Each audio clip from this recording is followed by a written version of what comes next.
In the beginning, there was nothing that resembled the world we know today. No mountains reaching toward clouds, no oceans reflecting starlight, no forests whispering ancient secrets to the wind. There was only the vast, infinite expanse of chaos, not chaos as we understand it today, filled with disorder and confusion, but something far more profound and peaceful. The ancient Greeks understood chaos differently than we might expect.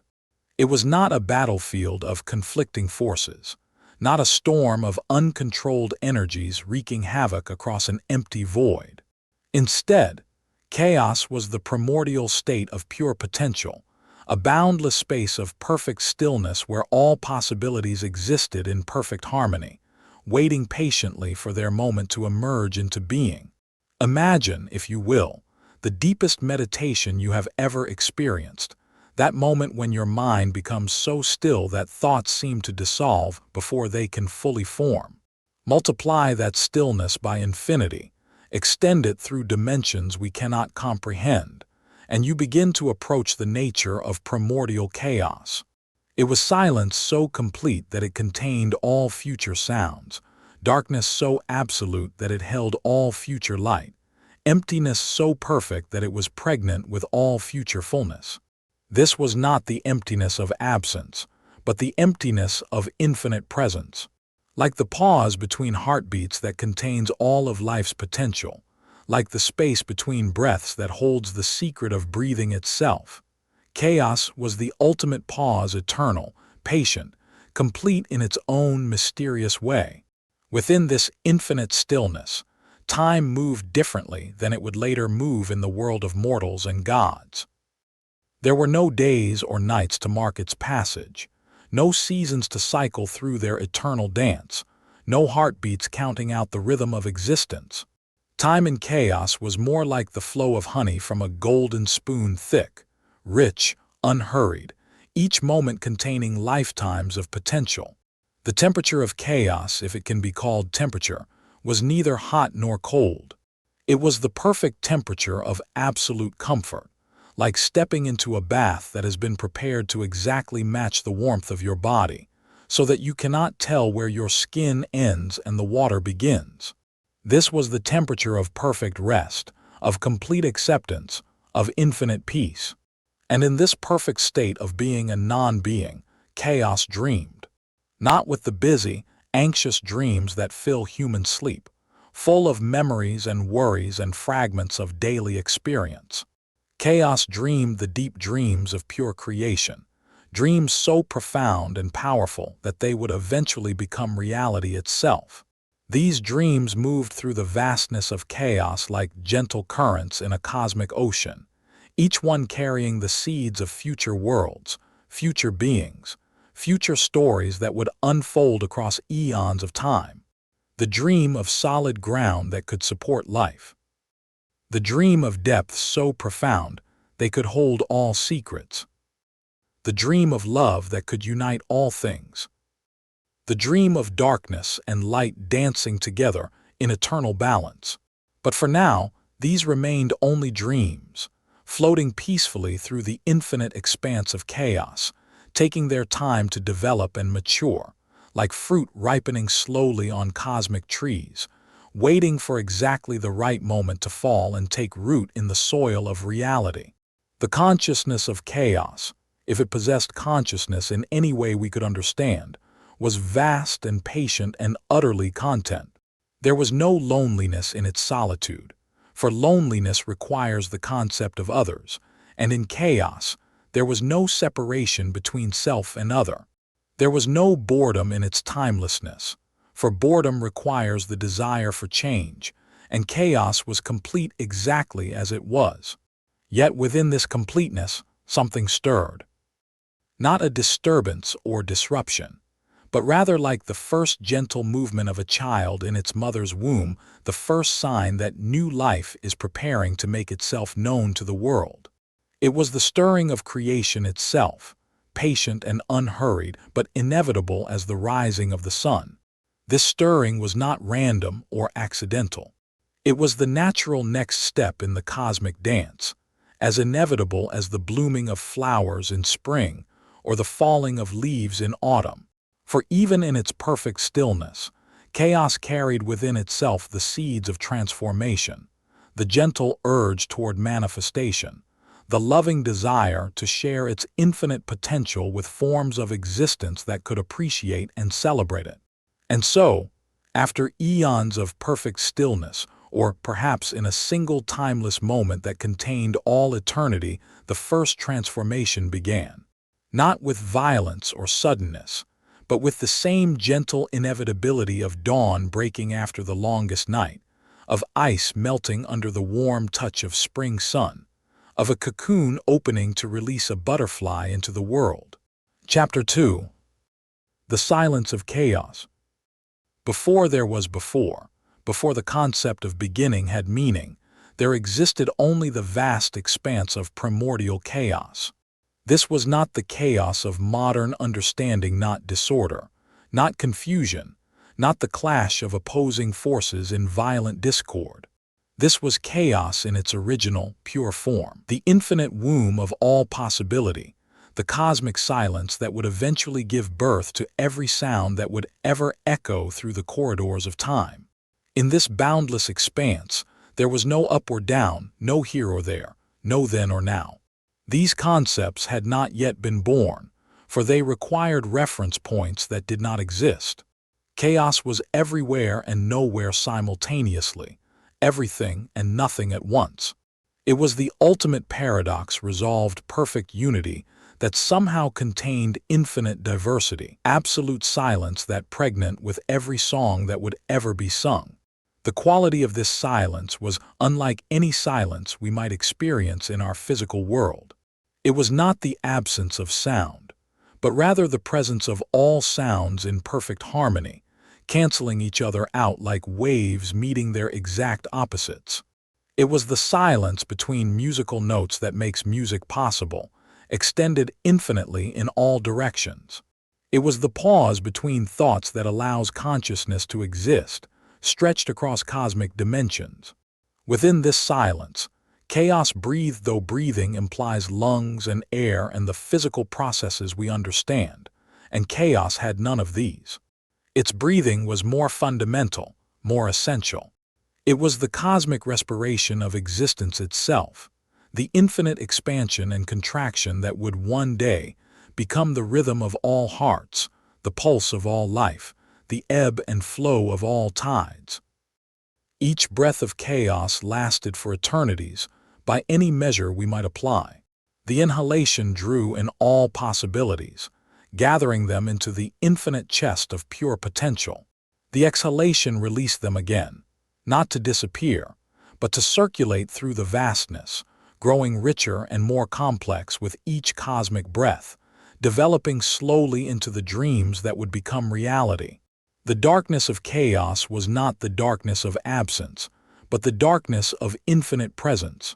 It was black like rich soil that holds the potential for every flower, like the deep ocean that cradles all marine life, like the starless sky that provides the backdrop against which starlight becomes visible. This darkness was not empty but full, not void but pregnant, not ending but beginning. And in this darkness, patterns began to form, not visible patterns, for there were no eyes to see, but patterns of potential, patterns of relationship, patterns of harmony that existed in dimensions beyond the physical. These patterns were like the mathematical relationships that govern the spiral of galaxies and the structure of seashells, existing before there were galaxies or shells to embody them.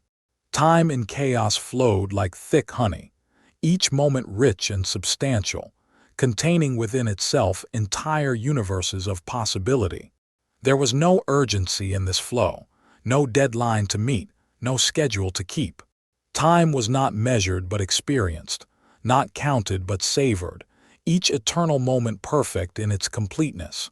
The space of chaos was not empty space waiting to be filled, but rather fullness so complete that it appeared empty to any consciousness that might observe it. It was like a vessel so perfectly full that its contents become invisible, like silence so complete that it seems like absence rather than the presence of all possible sounds in perfect balance. And yet, within this perfect fullness and completion, there stirred the first stirring of differentiation.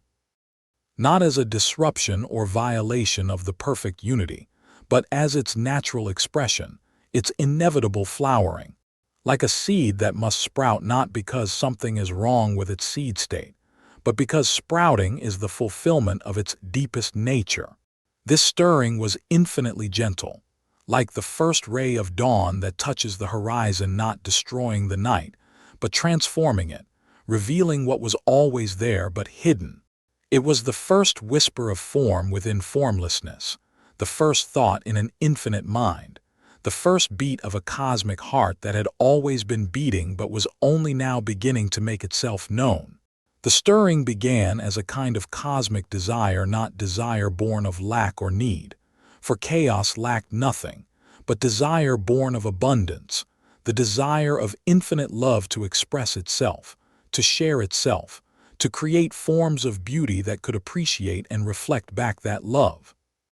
It was the desire of the sun to shine, not because darkness is bad, but because light is the sun's nature and joy. This desire moved through chaos like the first breeze across still water, creating the tiniest ripples of possibility, the gentlest waves of potential change. Where these ripples moved, they began to create the first distinctions, the first differences, the first separations that were not really separations, but rather different aspects of the same infinite unity beginning to reveal themselves. And so the age of perfect unity began to transform, not into division or conflict, but into differentiation, the process by which the one becomes many while remaining one, the process by which infinite potential begins to actualize itself in forms of specific beauty, each one a unique expression of the same essential love that was chaos itself. In some regions of the infinite expanse, the ripples began to condense, to solidify, to take on the qualities of what would become matter. In others, they remained subtle, becoming the forces and principles that would govern the interaction of matter. In still others, they became something altogether different, the mysterious forces of connection and relationship that would bind all things together in webs of invisible love. But all of this unfolded slowly, gently, patiently, like the opening of a flower that knows it has all the time in the world, like the formation of a pearl that grows beautiful through years of patient accumulation, like the writing of a poem by a poet who knows that the best verses cannot be rushed, but must emerge in their own perfect timing. And throughout this gentle transformation, chaos remained chaos, not destroyed or diminished by the changes occurring within it, but rather fulfilled by them, expressed through them, made manifest through the infinite variety of forms that were beginning to emerge from its loving depths. Like a mother who is not lessened by giving birth, but rather completed by it, chaos became more itself through the process of becoming many. Chapter 3. The Emergence of Earth, Gaia. From the infinite depths of chaos, like a thought becoming conscious of itself, like a dream remembering it is dreaming, there emerged the first solid form in all of existence. This was Gaia Earth, not merely a planet spinning in empty space, but something far more profound and sacred. The first mother, the first foundation, the first solid ground upon which the entire architecture of reality could be built. Gaia's birth was not violent or sudden. There was no cosmic explosion, no tearing of the fabric of chaos, no dramatic rupture between before and after. Instead, her emergence was like the gradual dawning of awareness, like the slow formation of a thought, like the gentle condensation of dew from night air. One moment, there was only the infinite potential of chaos, and in the next, though moment and next are inadequate words for what occurred outside of time, that potential had begun to manifest as something solid, stable, and endlessly nurturing. She was vast beyond any conception of vastness that would later develop. Not large in the way a mountain is large compared to a pebble, but large in the way that existence itself is large without edges, without boundaries, without any reference point from which her size could be measured. She simply was, extending in all directions, providing the first here in a universe that had previously known only everywhere. Gaia's surface was perfectly smooth in those first moments of her existence, unmarked by the mountains and valleys, the rivers and canyons that would later crease her face like laugh lines on the face of someone who has experienced eons of joy. Her skin was warm, not the heat of fire or fever, but the warmth of life itself, the temperature of a mother's embrace, the perfect warmth that makes growth possible. This warmth was not imposed upon her from without, but radiated from within her vast being. For Gaia was alive in ways that transcend our usual understanding of life. Every particle of her being pulsed with awareness. Every grain of what would later be called soil thrummed with consciousness. Every atom of her substance vibrated with love. She was not merely alive, she was life itself in its first material manifestation. From the moment of her first conscious breath, Gaia knew her purpose with the certainty that mothers know they must care for their children, that artists know they must create, that rivers know they must flow toward the sea. She was born to be foundation, to be support, to be the stable ground upon which all the wild dancing of existence could unfold safely.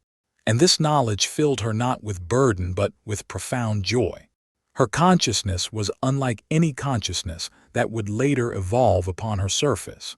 It was vast and slow and deep, like the consciousness of ancient forests, like the awareness of mountain ranges, like the patience of geological time itself.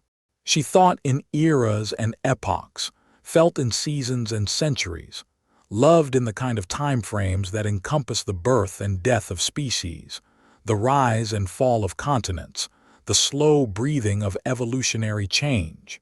And yet, for all her vastness, there was something intimate and personal about Gaia's nature. She was not a distant, impersonal force, but a being capable of the most tender care, the most detailed attention. She would know every creature that would ever walk upon her surface, every plant that would ever sink roots into her body, every drop of rain that would ever fall upon her skin. She was universal and personal simultaneously, cosmic and intimate at once. The substance of Gaia was unlike anything we might imagine by the word earth today. It was not hard or cold or lifeless rock, but something more like crystallized love, materialized caring, solidified nurturing. It had the strength to support anything that might ever be placed upon it, yet it remained soft enough to cradle the most delicate seed, flexible enough to adapt to any need that might arise. From her depths emanated a kind of magnetic field, not the electromagnetic force that would later protect planets from solar radiation, but something more fundamental, a field of pure welcome, pure acceptance, pure hospitality. This field extended infinitely outward from her surface, creating the first true space in the universe, not empty space, but welcoming space, space that invited habitation, space that promised safety and nourishment to anything that might come to dwell within it. Gaia's heartbeat was slow and powerful, like the pulse of ocean tides, like the rhythm of seasonal change. Each beat lasted for what would later be measured as centuries, each pulse sending waves of stability and nourishment throughout her infinite being. This heartbeat would become the fundamental rhythm underlying all other rhythms, the beat of mortal hearts, the cycling of day and night, the dance of the seasons, the great cycles of birth and death and rebirth. And with each heartbeat, Gaia grew more beautiful. Not larger, she was already infinite, but more complex, more nuanced, more capable of supporting ever greater diversity of life and experience. Patterns began to emerge on her surface, subtle variations in texture and tone that were the first hints of the spectacular landscapes that would someday grace her body like jewelry worn by a goddess. Her breathing created the first atmospheric movements, not yet air as we know it, for the gases that would make up breathable atmosphere had not yet been born, but the first stirrings of circulation, the first patterns of flow that would eventually become winds and weather systems. She breathed in the loving attention of chaos and breathed out invitation, welcome, the promise of home for any being that might someday need a place to rest. The voice of Gaia was deeper than the deepest ocean, lower than the lowest thunder, yet somehow it contained within it all the higher frequencies to the potential for every bird's song, every child's laughter, every whispered word of love that would ever sound across her surface. When she spoke, which was rarely and only to herself in those early days, her words were like the slow movement of continents, reshaping reality through their mere utterance. What did she speak of, in those long ages when she was alone with her own vast thoughts? She spoke of the life she could feel stirring in potential within her body, the forests that would someday wave in her breezes, the creatures that would someday run across her plains, the children that would someday play in her meadows. She spoke of love, for that was the substance she was made of. She spoke of patience, for she understood that the best things take time to develop properly. And she spoke to the chaos that surrounded her, maintaining her connection to the source from which she had emerged. For Gaia understood, with the wisdom that is born into all mothers, that her role was not to replace chaos but to express it, not to be separate from it but to be its first visible manifestation. She was the first word spoken by the infinite silence, the first song sung by the eternal music. As the eons pass, though again, eon and pass are inadequate terms for the flow of time in those primordial days, Gaia began to sense that she was not destined to remain alone. Deep within her vast consciousness, she could feel the stirring of other emergences, other aspects of the original chaos beginning to take form. She could sense depths gathering beneath her, heights preparing to arch above her, forces of connection and attraction beginning to weave between all things. And rather than feeling threatened by these upcoming changes, Gaia felt excitement, anticipation, joy. For she understood that her true purpose was not to exist in isolation, but to be part of a vast community of being, each member contributing its unique gifts to the growing symphony of existence. She was ready to be not just the first form, but the first member of the divine family that was beginning to emerge from the loving chaos of pure potential. Her surface began to prepare for the relationships that were coming. Without yet knowing exactly what forms these relationships would take, she began to develop the capacity for interaction, for cooperation, for the give and take that characterizes all healthy relationships. She was preparing to be not just a mother to whatever might come to live upon her, but a partner to whatever divine forces might emerge to share in the great work of creation. Chapter 4. The Mystery of Tartarus. In the same eternal moment that witnessed Gaia's gentle emergence from chaos, another presence began to manifest not alongside her in the light of early creation, but beneath her, beyond her, in dimensions that existed at angles to physical reality that cannot be measured by any geometry known to mortal minds. This was Tartarus, the depths, the first and most mysterious of all the primordial powers. If Gaia represented the principle of foundation, of solid support, of maternal nurturing extended infinitely across space, then Tartarus represented something equally essential but far more enigmatic. The principle of depth itself, of hiddenness, of the vast interior spaces where the most profound mysteries of existence could unfold in perfect secrecy and silence. Tartarus was not below Gaia in the simple spatial sense that a basement is below a house. The relationship between them was far more subtle and complex. Tartarus existed in the dimension of depth itself, not depth as mere distance, but depth as a quality of being, depth as the interior space of existence, depth as the hidden foundation upon which all visible foundations rest. Imagine, if such imagination is possible, a space that extends infinitely inward rather than outward, Where Gaia extended across infinite expanses of surface, Tartarus extended through infinite layers of interiority. Each layer was deeper than the last, each level more hidden, more secret, more removed from anything that might someday be called the surface of existence. The nature of Tartarus was profoundly different from the warm, nurturing, welcoming nature of Gaia. Where she was all invitation and embrace, he was mystery and withdrawal. Where she offered herself openly as foundation and support, he concealed himself in depths so profound that only the most persistent seeker could hope to discover even his existence, let alone penetrate his secrets. Yet there was nothing hostile or rejecting about Tartarus's hiddenness. His concealment was not the concealment of something that fears discovery, but rather the concealment of something so precious, so sacred, so essential that it must be protected until the universe is mature enough to receive it safely.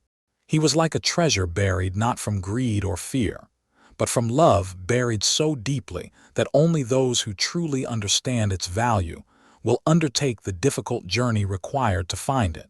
The substance of Tartarus, if it can be called substance, was silence, not the mere absence of sound, but silence as a positive force, silence as the womb from which all sounds emerge and to which they return.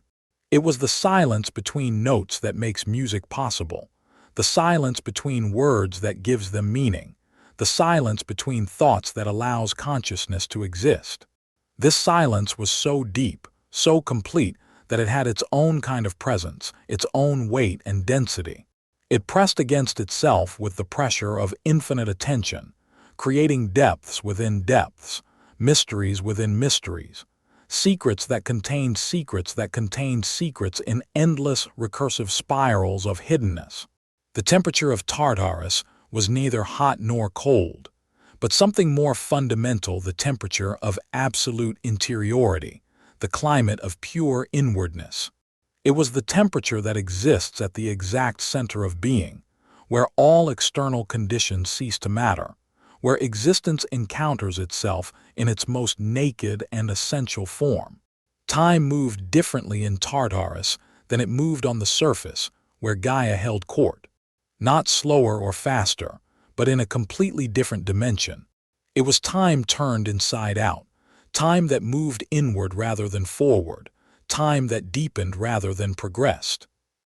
In Tartarus, each moment was not followed by the next moment, but contained within itself all the moments that had ever been or could ever be.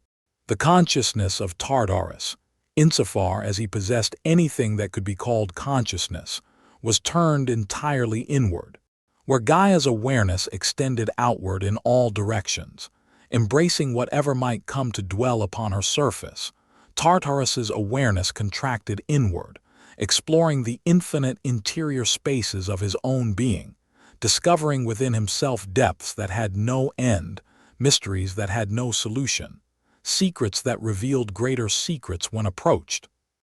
This inward turning was not narcissism or self-absorption, but rather a kind of cosmic contemplation, a meditation so deep and sustained that it became a fundamental force in reality.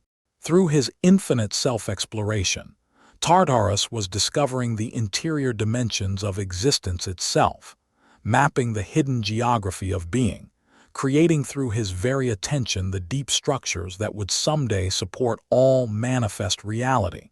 For Tartarus was not empty depths, but depths full of potential so concentrated, so intensely compressed, that it existed in a state beyond manifestation, beyond even the possibility of manifestation. He was the reserve of creation, the backup supply of being, the emergency fund of existence that could be drawn upon if ever the surface realities became exhausted or depleted. Within his depths, Tartarus held all the experiences that were too intense, too powerful, too overwhelming to be safely contained in the surface world. He was the repository of ultimate experiences, not necessarily negative experiences, but ultimate ones, experiences so complete and total that ordinary consciousness could not survive contact with them unchanged. He held the experience of absolute solitude, solitude so complete that it became a kind of communion with the essence of aloneness itself. He held the experience of absolute silence, silence so profound that it became a form of communication more intimate than any spoken word. He held the experience of absolute darkness, darkness so pure that it became a kind of light that illuminated the interior spaces of reality. And he held the experience of absolute depth, the experience of sinking so far into the nature of existence that surface and depth became meaningless distinctions. The experience of going so far in that in and out revealed themselves to be the same direction approached from different angles. The relationship between Tartarus and Gaia was not one of opposition or conflict, but of complementarity. She was the principle of manifestation. He was the principle of concealment. She was the principle of surface. He was the principle of depth. She was the principle of extension. He was the principle of intention. Together, they created the first fundamental polarity in existence, not a dualism of conflict, but a dualism of cooperation, each making the other possible, each giving meaning to the other. From his depths, Tartarus supported Gaia in ways she was not even aware of. His infinite interiority provided the space into which her infinite extension could expand. His absolute concealment gave meaning and value to her openness and revelation. His silence provided the background against which her eventual voice would be heard. His darkness provided the context within which her light would shine.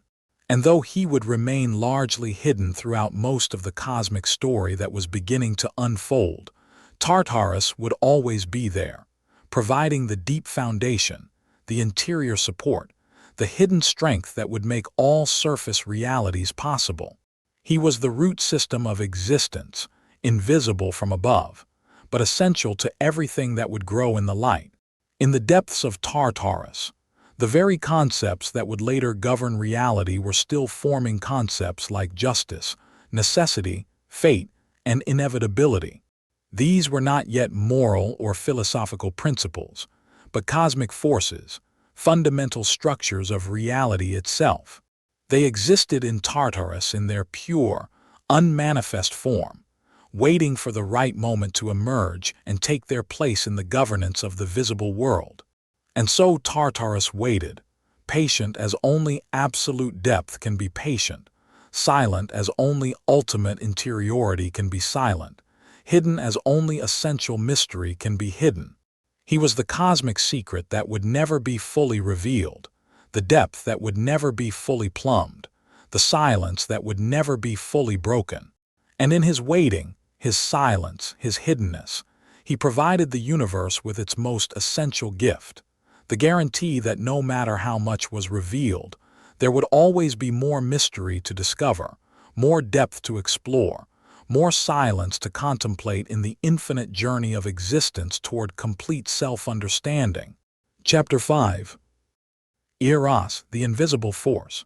As Gaia spread her nurturing presence across infinite space, and Tartarus established his mysterious depths beneath all surface realities, a third presence began to emerge from the loving chaos of primordial being. This was Eros, but not Eros as he would later be understood by mortals, not the mischievous child with golden arrows creating romantic complications for gods and humans alike. This was Eros in his original primordial form, the fundamental force of attraction, connection, and creative union that would make all relationships possible, all harmony achievable, all love expressible throughout the cosmos. Eros was perhaps the most mysterious of all the primordial powers, for unlike Gaia and Tartarus, he had no substantial form, no specific location, no defined boundaries. He was pure force, pure energy, pure intention, the cosmic urge toward unity that operates at every level of existence, from the attraction between subatomic particles to the love between conscious beings, to the harmony that binds entire galaxies in their elegant spiral dances. If we were to imagine Eros at all, we might envision him as a kind of cosmic magnetism, not the simple magnetism that draws iron filings to a magnet, but a magnetism of meaning, of purpose, of recognition.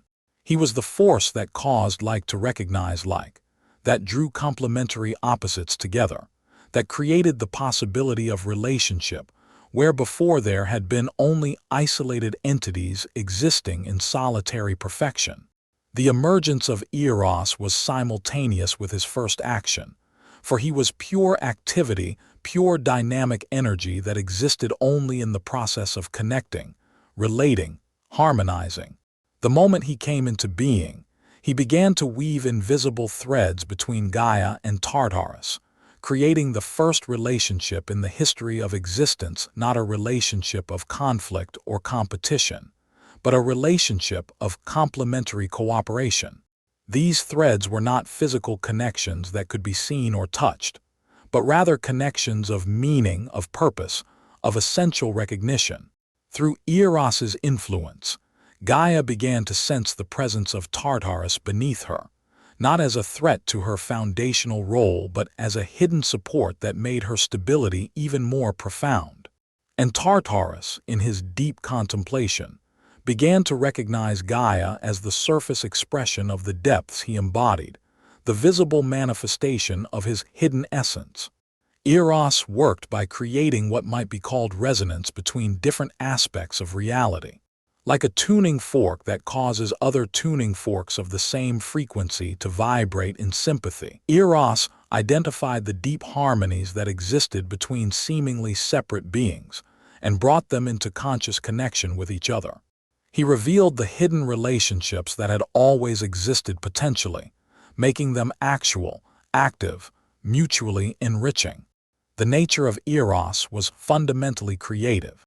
He was not content merely to connect things that already existed. He sought to bring into being new forms of beauty that could only exist through relationship, through connection, through the union of previously separate elements.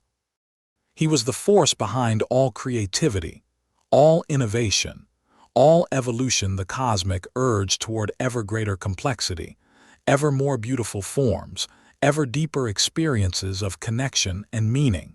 Under the subtle influence of Eros, Gaia began to experience something she had never felt before, a kind of sweet longing, not born of lack or need, but born of the recognition that her own beauty and purpose could be enhanced through relationship with others. She began to dream of beings that might someday walk upon her surface, not as burdens to be carried, but as dance partners with whom she could create new forms of beauty through their interaction.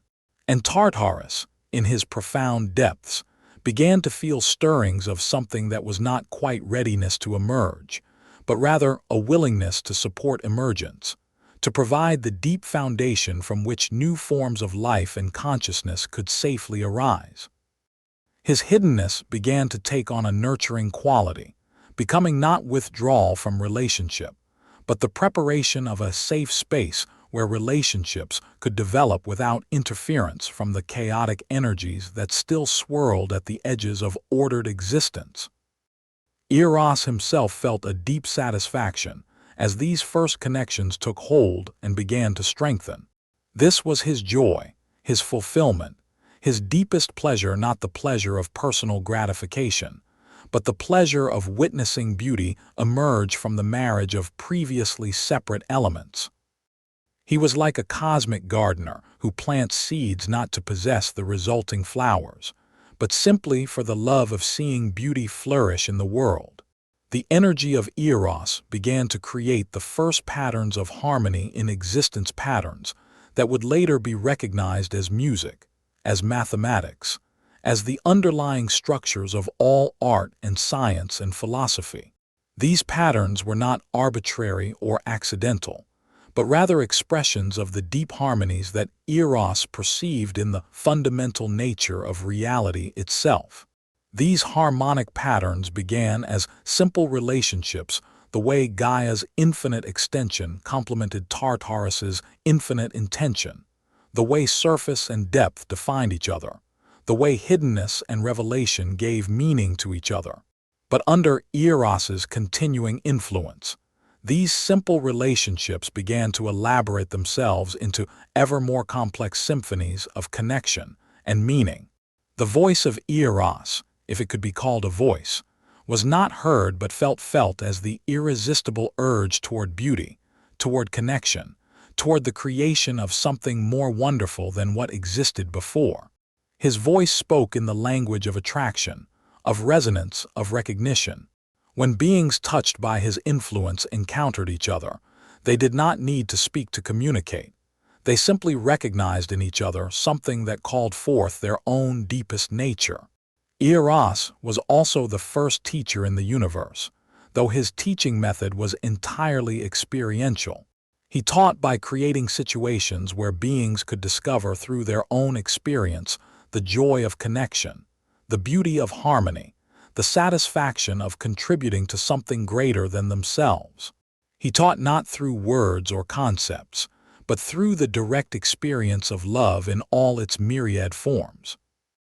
As the influence of Erebus spread throughout the young cosmos, it began to create a kind of invisible web of connection that linked all things together in a vast network of relationship and mutual influence. This web was not a constraint or limitation, but rather a medium through which each being could express its unique nature more fully by relating to the unique natures of others. Through this web, information began to flow, not information in the modern sense of data or facts, but information in the deeper sense of information, the patterns and structures that give shape and meaning to existence. Each being in the network began to inform every other being, sharing something of its own essential nature while receiving and being enriched by the essential natures of others. The cosmos began to develop what might be called a personality, not in the anthropomorphic sense of human-like characteristics, but in the sense of a unique, recognizable, coherent style of being that emerged from the interaction of all its parts. And this cosmic personality was fundamentally loving, fundamentally creative, fundamentally oriented toward the generation of ever greater beauty and harmony. Erebus took deep pleasure in this development, for he recognized it as the fulfillment of his own deepest purpose. He had not sought to impose love and harmony from the outside, but rather to awaken the love and harmony that were already inherent in the nature of existence itself. He had simply provided the conditions under which the natural tendency toward connection and creativity could express itself freely. And as this cosmic personality strengthened and developed, it began to generate new forms of being that were more complex, more conscious, more capable of experiencing and expressing love than anything that had existed before.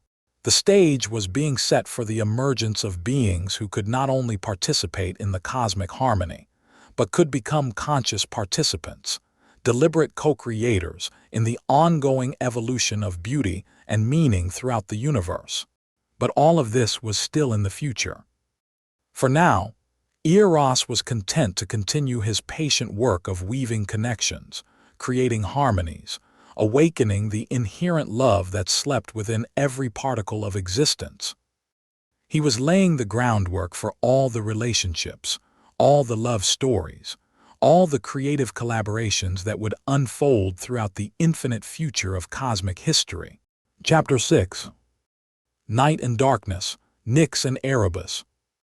From the depths of chaos, in the cosmic dance of emerging powers, two more fundamental principles began to manifest themselves. These were not opposing forces to the light and warmth that would eventually illuminate the cosmos, but rather the essential conditions that would make light meaningful, warmth precious, and illumination possible. They were Nyx, the night, and Erebus, the darkness, the primordial powers of shadow and concealment, of rest and mystery, of the protective embrace that shields tender new life, until it is strong enough to face the full intensity of cosmic illumination. Nyx emerged as the principle of night itself, not night as the mere absence of day. For day had not yet been conceived, but night as a positive force, a nurturing presence, a cosmic maternal energy that understood the profound importance of hiddenness, of rest, of the gentle spaces where growth occurs away from scrutiny, where healing happens in privacy, where the deepest dreams are dreamed in safety and silence. Her presence was immediately felt throughout the young cosmos as a kind of soft envelopment, a gentle dimming that did not diminish the beauty of what existed, but rather revealed new aspects of that beauty that could only be seen in shadow. Nyx brought with her the gift of subtlety, of nuance, of the thousands of shades between absolute light and absolute darkness that would make possible all the gradations of experience that conscious beings would someday treasure. Nyx was vast in the way that night sky is vast, not occupying space so much as creating space, opening up dimensions of experience that had not existed before her arrival.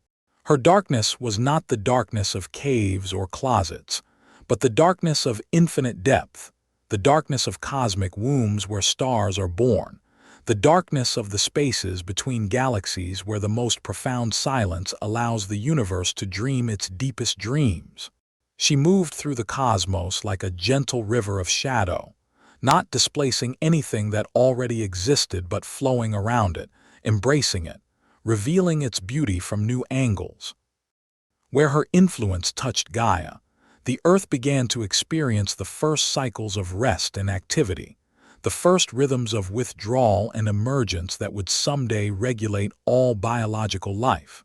Where her influence touched Tartarus, his depths became even more mysterious, more inviting to those seekers who would someday undertake the journey into absolute interiority. The texture of Nyx's darkness was like velvet, like silk, like the softest fur of cosmic creatures that existed only in dreams. It was darkness that invited touch, that welcomed exploration, that promised safety to any being bold enough to venture into its embrace. This was not the darkness that hides dangers, but the darkness that provides sanctuary, the darkness of the mother's womb, the darkness of closed eyes in deep meditation, the darkness of profound sleep where the soul regenerates itself. Nyx breathed with a rhythm that was slower than slow, deeper than deep. Each inhalation drew in all the weariness of existence, all the tiredness that comes from the effort of being, all the need for rest that every form of life would someday experience. Each exhalation released pure refreshment, pure restoration, pure renewal, the gift of being able to begin again, to start fresh, to approach existence with energy renewed and vision clarified. Her voice, when she spoke, was like the whisper of wind through tall grass, like the gentle lapping of waves on a peaceful shore, like the soft breathing of someone sleeping contentedly. She spoke rarely, and when she did, her words were not instructions or commands, but invitations to rest, to let go, to trust in the healing power of darkness, to allow the gentle processes of restoration to work their quiet magic. Alongside Nyx, yet distinct from her in essential ways, emerged Erebus, the darkness that was different from night, the shadow that was something more than the absence of light.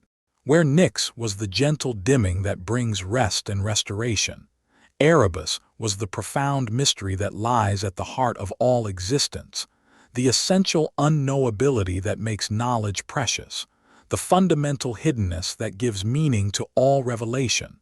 Erebus was darkness as a substance in its own right, not dependent on the absence of anything else for its existence.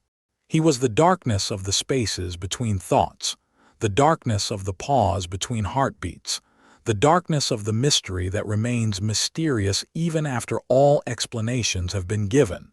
He was the cosmic reminder that no matter how much light might eventually illuminate the universe, there would always be depths that remained hidden, always be mysteries that remained unsolved, always be questions that remained more beautiful than any answer. The relationship between Nyx and Erebus was one of profound compatibility and mutual enrichment. She brought the darkness of rest and restoration. He brought the darkness of mystery and depth. She created the conditions for healing and renewal. He maintained the conditions for wonder and reverence. Together, they wove a cosmic tapestry of shadow that was not opposition to light, but rather the necessary foundation upon which light could create its most beautiful effects. Under their combined influence, the young cosmos began to develop its first sense of rhythm, of cycling, of the eternal dance between revelation and concealment, between activity and rest, between the known and the unknown. This rhythm was not mechanical or rigid, but organic and flowing, like the rhythm of breathing, like the rhythm of seasons, like the rhythm of growth and dormancy that governs all living things. Erebus moved through existence like a deep current in an ocean, invisible from the surface but powerfully affecting everything it touched. His influence was felt as a kind of cosmic humility, a recognition that no matter how vast or powerful any being might become, there would always be mysteries greater than their comprehension, depths deeper than their understanding, questions more profound than their ability to answer. This recognition was not diminishing or discouraging, but rather liberating and inspiring. It freed all beings from the impossible burden of having to understand everything, to control everything, to be responsible for everything. It allowed them to participate joyfully in the cosmic dance, while accepting that they were part of something far greater and more mysterious than they could ever fully grasp. The substance of Erebus, like that of Nyx, was not absence but presence, the presence of mystery itself, the positive reality of the unknown. He was like a cosmic library that contained all the books that had never been written, all the songs that had never been sung, all the discoveries that had never been made. His darkness was pregnant with infinite possibilities, infinite potentials, infinite futures that remained hidden until exactly the right moment for their revelation. Through the influence of Erebus, the cosmos began to develop what might be called cosmic patience, the understanding that all things unfold in their proper time, that the most beautiful revelations require long periods of hiddenness to develop properly, that mystery is not a problem to be solved, but a gift to be treasured and explored gradually over vast expanses of time. The interplay between Nyx and Erebus created the first complex harmonies in existence, not simple dualities of opposition, but intricate patterns of complementarity, where different aspects of darkness enhanced and enriched each other. Their dance together created spaces of profound peace, cosmic sanctuaries, where beings could retreat from the intensity of full illumination and discover the gentler beauties that could only be perceived in shadow. As their influence spread throughout the young cosmos, Nyx and Erebus began to prepare the conditions for the eventual emergence of consciousness itself. For consciousness requires the ability to focus attention, and attention requires the ability to distinguish between what is illuminated and what remains in shadow. Without darkness to provide contrast, light would be meaningless. Without mystery to explore, knowledge would be worthless. Without hiddenness to penetrate, revelation would have no value. They also prepared the conditions for all future rest, all future dreams, all future regeneration of spirit and body. Every time any conscious being would close its eyes in sleep, it would be entering into communion with Nyx. Every time any seeker would contemplate the ultimate mysteries of existence, it would be touching the essence of Erebus. The cosmic night that Nyx brought was not empty time waiting to be filled with activity, but rich time full of its own particular forms of beauty and meaning. It was the time when souls could turn inward for reflection and restoration, when the deep processes of growth could occur without disturbance, when the universe itself could pause in its cosmic breathing to integrate all the experiences it had gathered during periods of greater activity. And the cosmic mystery that Erebus embodied was not ignorance waiting to be replaced with knowledge, but wisdom too deep for ordinary understanding, truth too profound for simple explanation, beauty too complex for easy appreciation. He was the guarantee that existence would never become boring, predictable, or completely comprehensible, but would remain forever fresh, forever surprising, forever worthy of wonder and exploration. Together, Nyx and Erebus created the cosmic conditions under which all future beauty could develop safely, all future consciousness could evolve gradually, all future love could deepen slowly into ever more profound forms of connection and understanding. They were the cosmic parents of patience, the cosmic teachers of reverence, the cosmic guardians of all that was too precious to be exposed to harsh light before its time. As their reign of gentle darkness established itself throughout the cosmos, the stage was being set for the next phase of cosmic evolution, the phase in which light and clarity would begin to emerge, not as conquering forces that would banish darkness, but as partner forces that would dance with darkness in ever more elaborate cosmic choreographies of beauty and meaning. Chapter 7. Hemera and Ether, the Gentle Light. As the gentle influence of Nyx and Erebus established the first rhythms of rest and mystery throughout the cosmos, the eternal dance of creation prepared to introduce its next movement. From the loving interplay of night and darkness themselves, two new principles began to emerge, not as opposites that would destroy their shadowy parents, but as their natural children, their complementary expressions, their gifts to the growing complexity of cosmic experience. These were Hemera, the day, and Ether, the upper air, the first manifestations of illumination and clarity in a universe that had known only the gentle beauties of shadow and mystery. But their light was not harsh or demanding.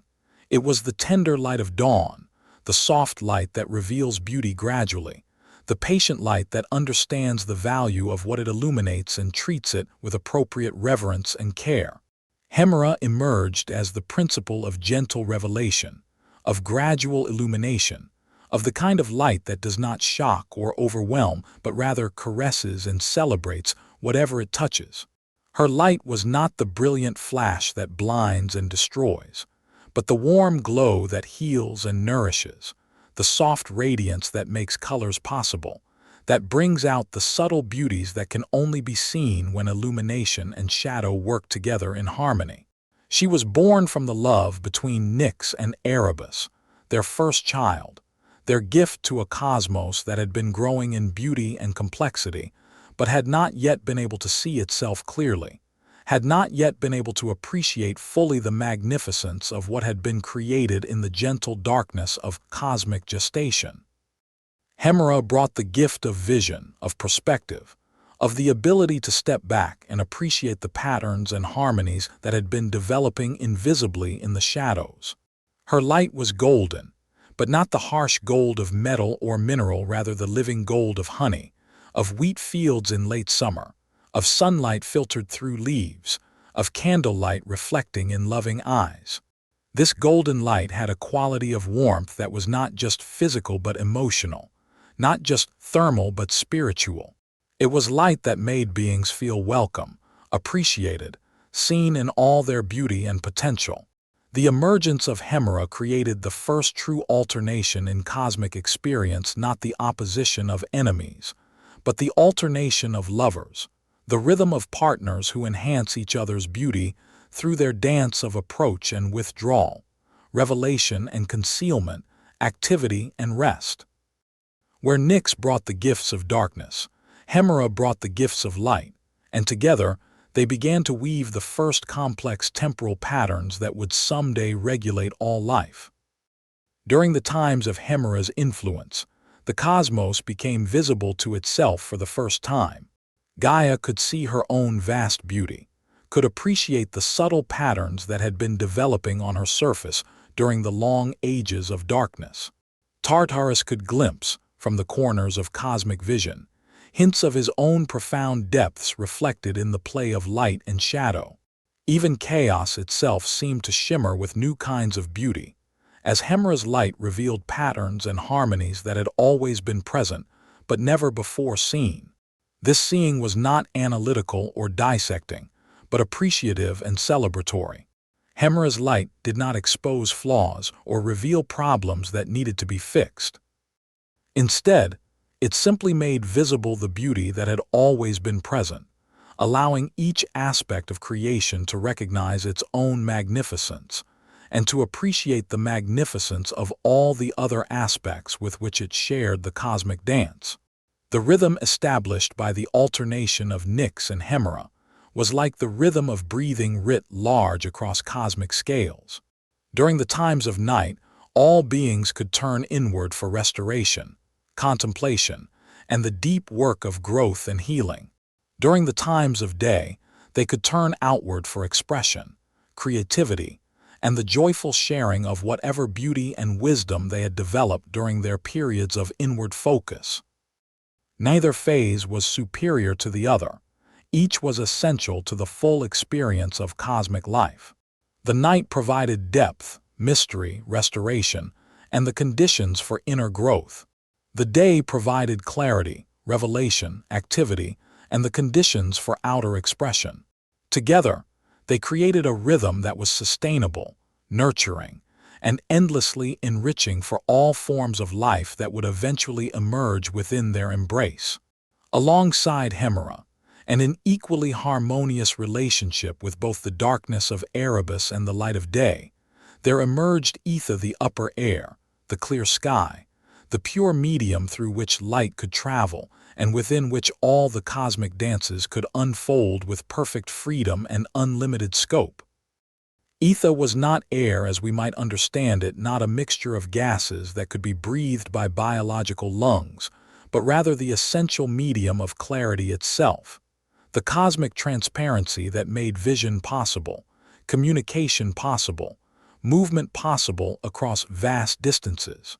He was like the cosmic equivalent of the space between thoughts that allows thinking to occur, the silence between notes that allows music to exist, the transparency between observers and observed that allows beauty to be appreciated.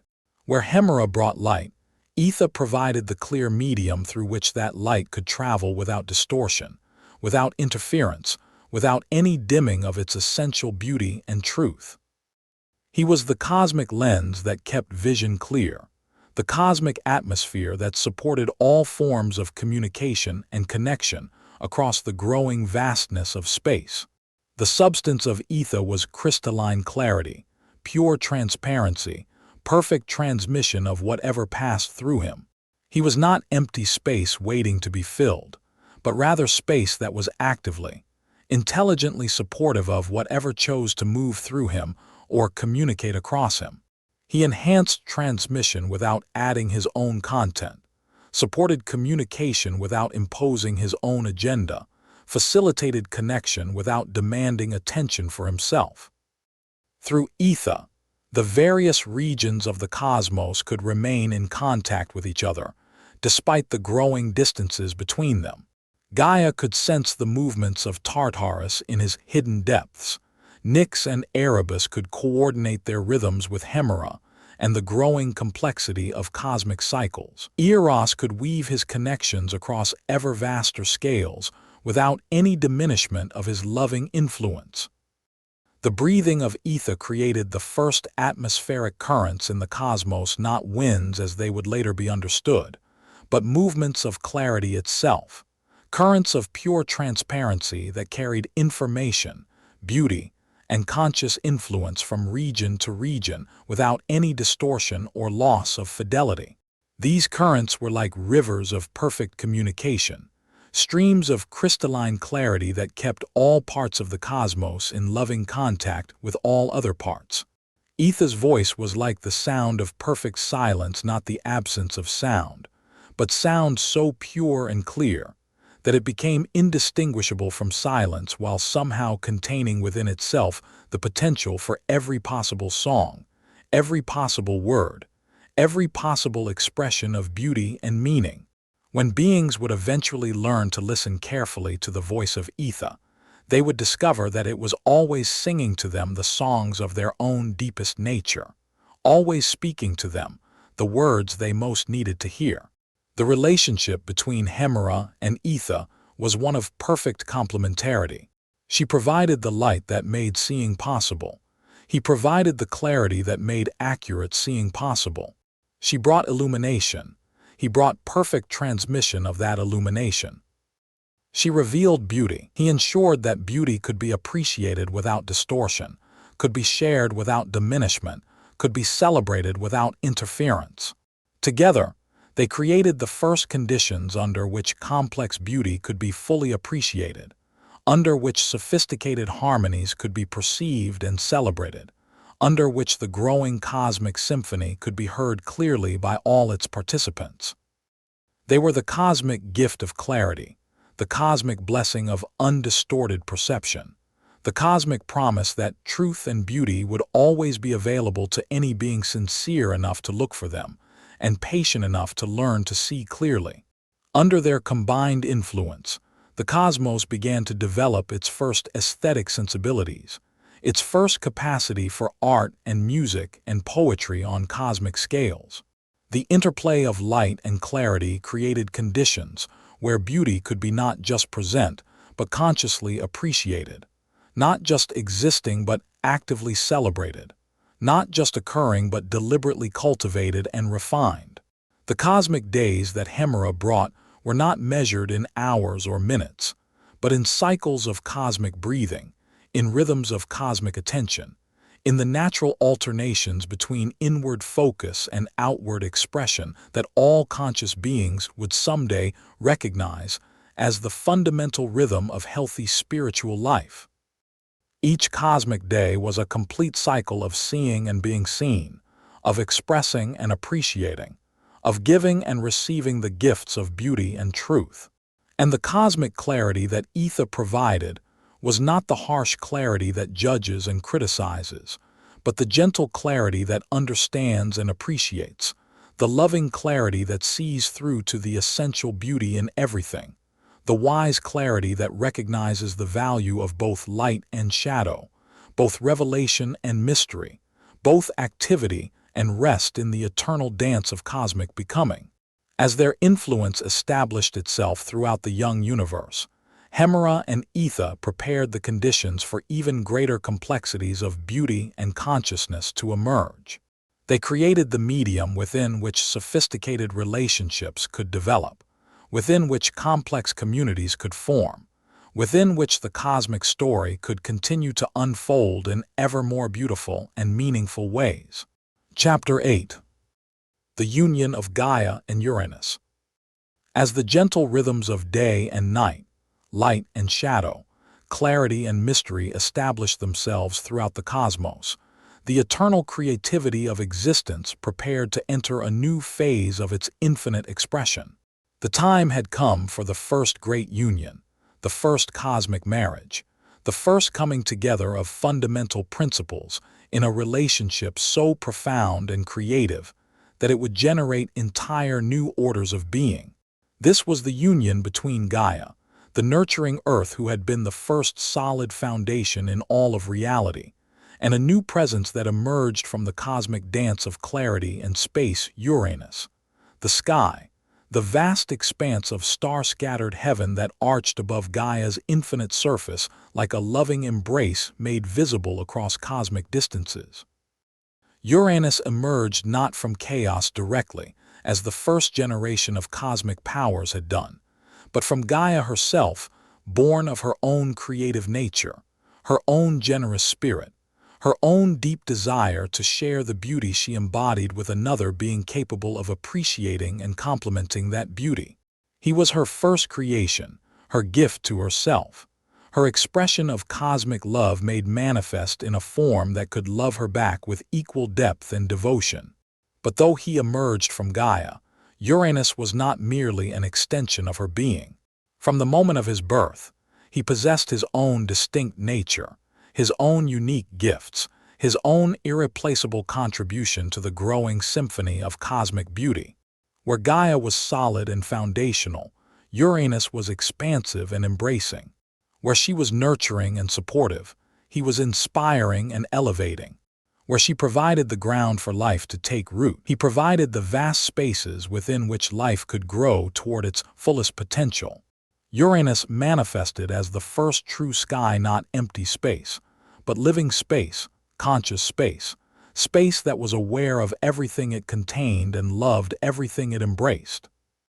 His body was the infinite expanse of star-scattered darkness that stretched in all directions above Gaia's surface, but a darkness that was not the absence of light, but rather the presence of infinite potential for light, the cosmic canvas upon which all future illumination could paint its masterpieces. His stars were not distant suns burning in isolation, but points of concentrated consciousness, cosmic jewels of awareness that sparkled with intelligence and love.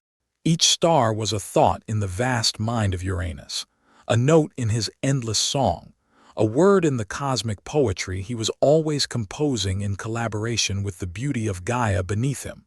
The courtship between Gaia and Uranus was unlike any courtship that would ever follow.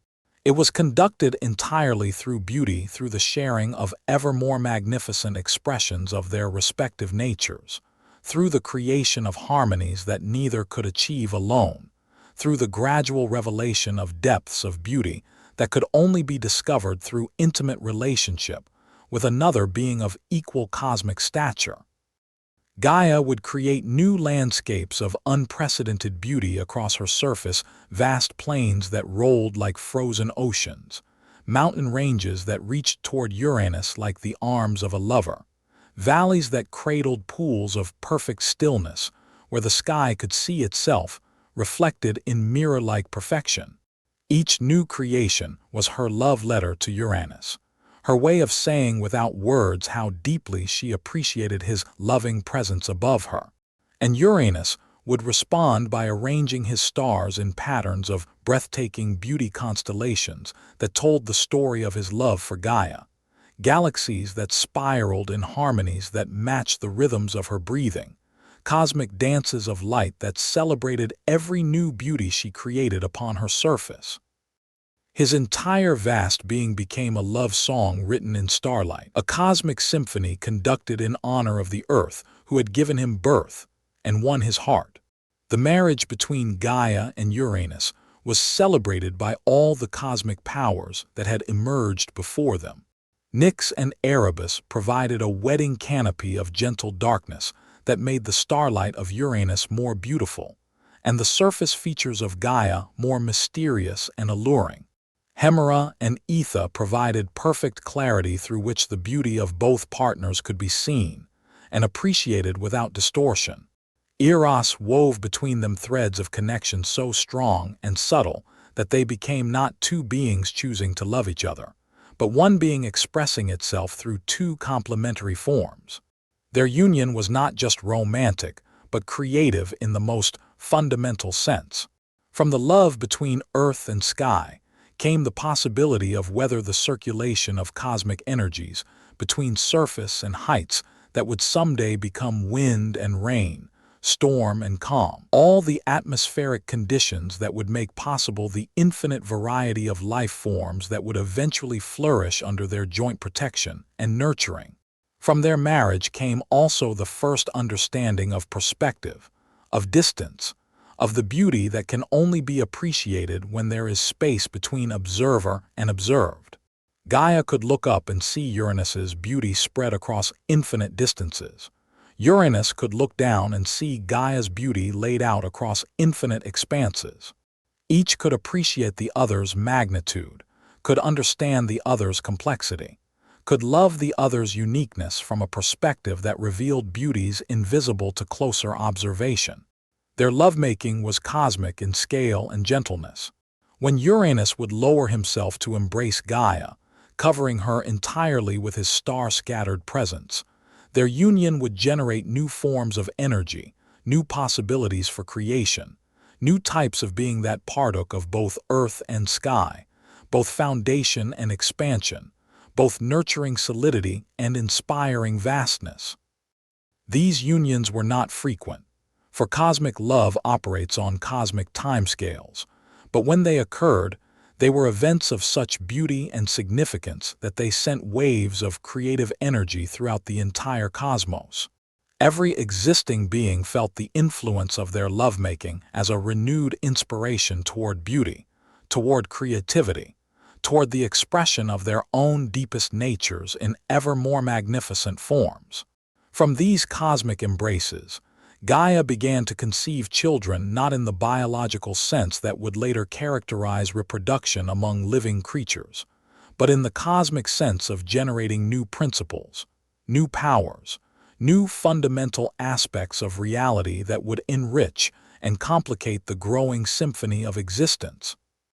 Their first children were the Titans, beings of immense power and beauty, who combined the foundational strength of Gaia with the expansive vision of Uranus, the nurturing wisdom of Earth with the inspiring heights of sky.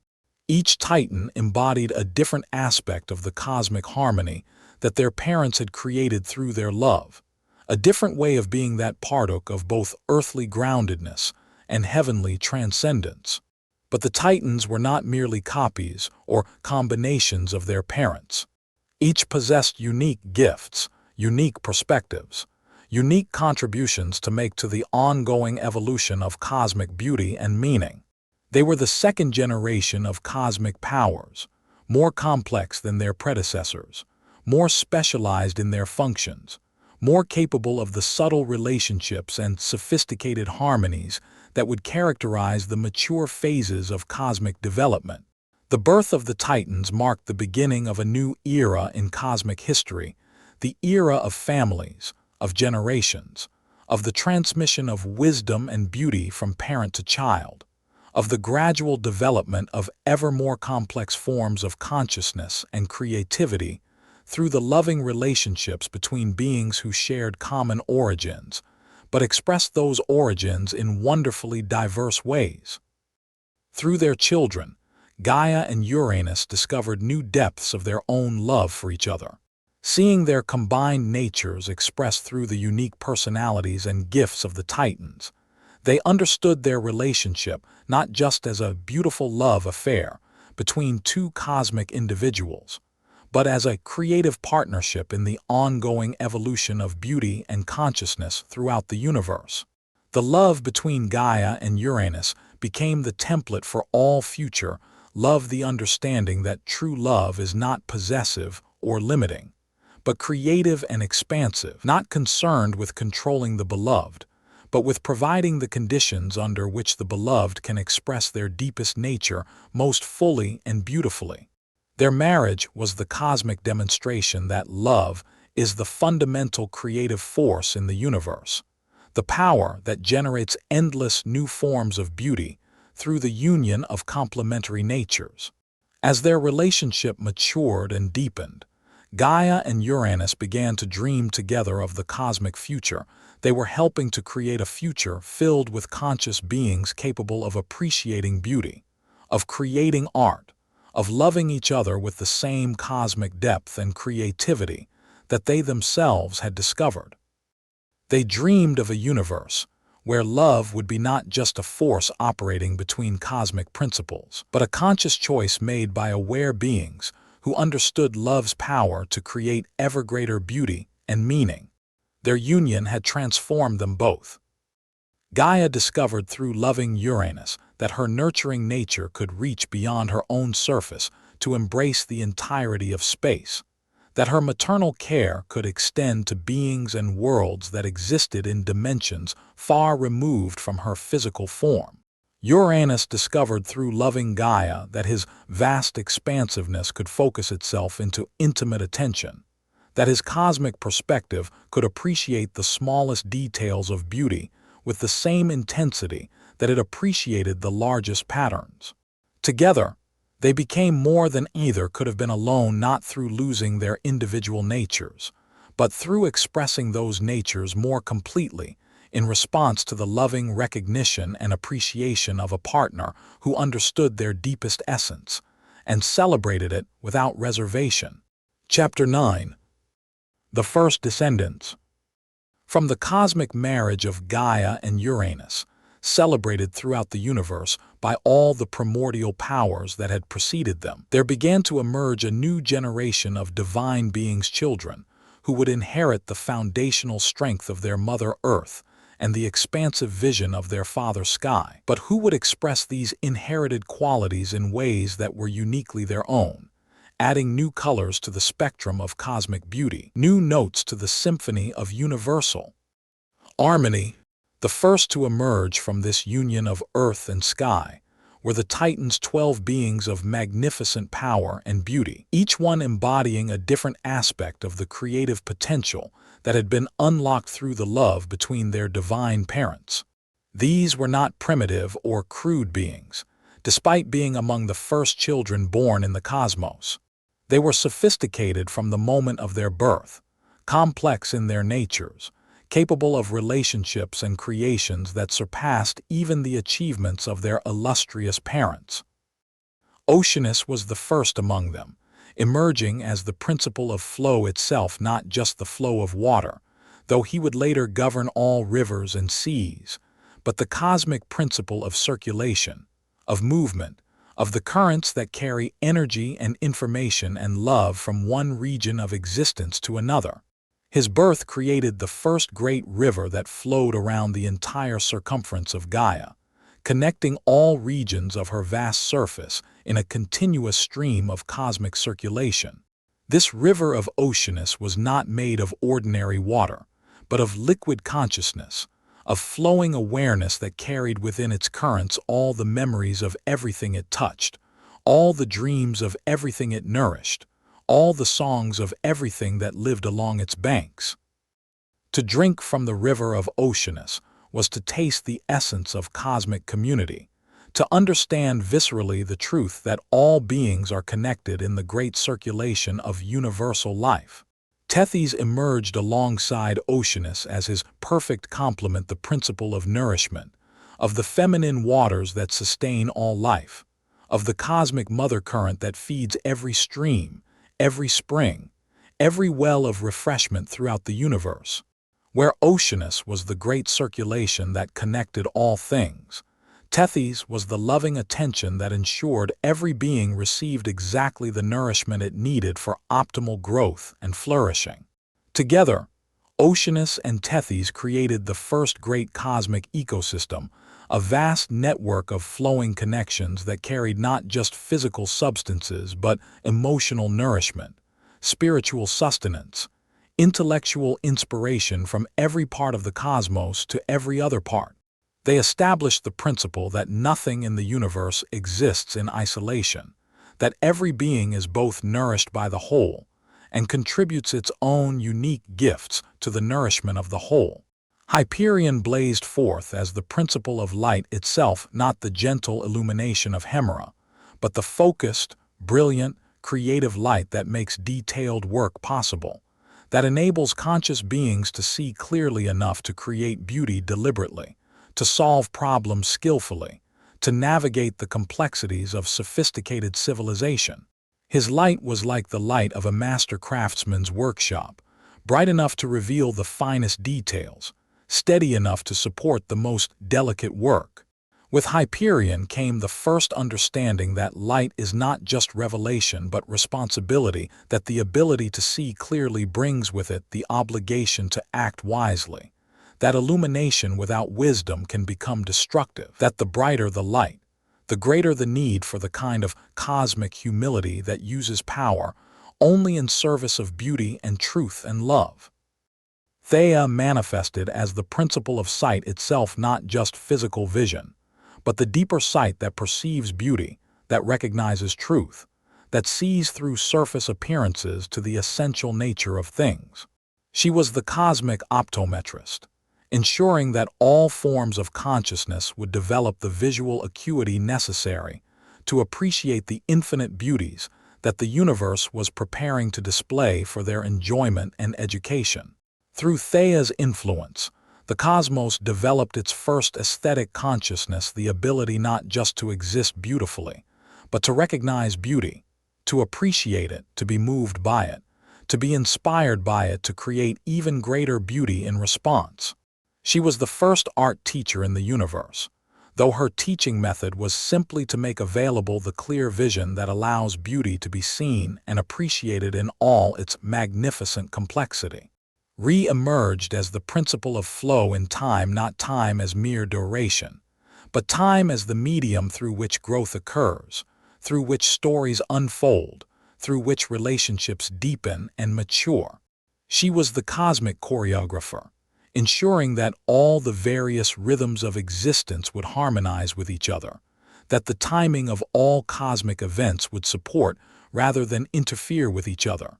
Under Re's influence, the universe began to develop a sense of narrative, of story, of the way that individual moments connect together to create larger patterns of meaning and beauty. She introduced the understanding that every moment is part of a larger composition. Every experience is part of a grander symphony. Every relationship is part of an infinite love story that encompasses all of existence. Cronus manifested as the principle of cycles, the understanding that all things move in great circles of experience, that endings become beginnings, that every completion prepares the ground for a new commencement. He governed the great wheels of cosmic time, the cycles of seasons, the cycles of civilizations, the cycles of cosmic ages that would measure the universe's growth toward ever greater complexity and beauty. But Cronus brought with his gift of cyclical time a profound understanding of both the beauty and the poignancy of temporal existence. He knew that all things born in time would also complete their time, that all beautiful forms would eventually transform into new forms, that the price of existence in time is the willingness to let go, to change, to become something new when the time comes for transformation. Coeus emerged as the principle of inquiry, the cosmic drive to understand, to know, to penetrate the mysteries that Erebus so carefully maintained. But his was not a harsh or aggressive inquiry that sought to violate mystery, but rather a reverent curiosity that approached the unknown with appropriate humility and patience, understanding that the deepest truths reveal themselves only to those who seek them with proper respect and preparation. Through Coeus, the universe developed its first scientific consciousness, not the reductive science that would later attempt to explain away mystery, but the expanded science that recognizes knowledge as a form of love, understanding as a form of communion, discovery as a form of worship of the infinite intelligence that had created such a universe worth discovering. Phoebe manifested as the principle of intuition, the direct knowing that comes not through analysis or reasoning, but through immediate recognition, through the kind of understanding that emerges when consciousness becomes still enough to perceive truth directly, without the mediation of concepts or explanations. She was the cosmic source of all inspiration, all sudden insight, all those moments of clarity when complicated problems suddenly reveal simple solutions. Her gift to the universe was the understanding that rational knowledge, however sophisticated, could never be complete without the complement of intuitive wisdom, that the most important truths could never be proven but only recognized, that the deepest understanding came not from accumulating information, but from developing the kind of clarity that could perceive the obvious truths that had been hiding in plain sight all along. Creus emerged as the principle of discrimination, not judgment in the harsh sense of criticism or condemnation, but discernment in the wise sense of being able to distinguish between what serves beauty and truth, and what does not, between what supports the growth of consciousness and what hinders it, between what enhances cosmic harmony and what disrupts it. Through Creus, the universe developed its first ethical consciousness, not a morality based on arbitrary rules or commands, but an ethics based on clear perception of what actually works to create beauty, happiness, and harmony for all beings. He provided the cosmic standard by which all future choices could be measured.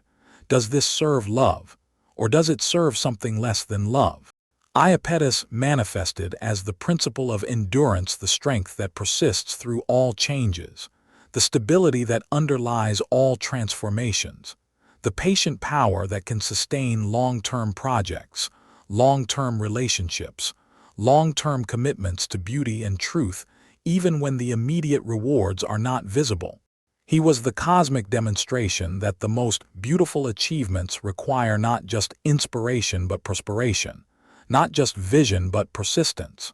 His gift to the universe was the understanding that love is not just a feeling but a commitment, that beauty is not just an accident but an achievement, that truth is not just a discovery, but a responsibility that must be maintained and protected and transmitted across generations of conscious beings who might otherwise lose contact with their cosmic heritage.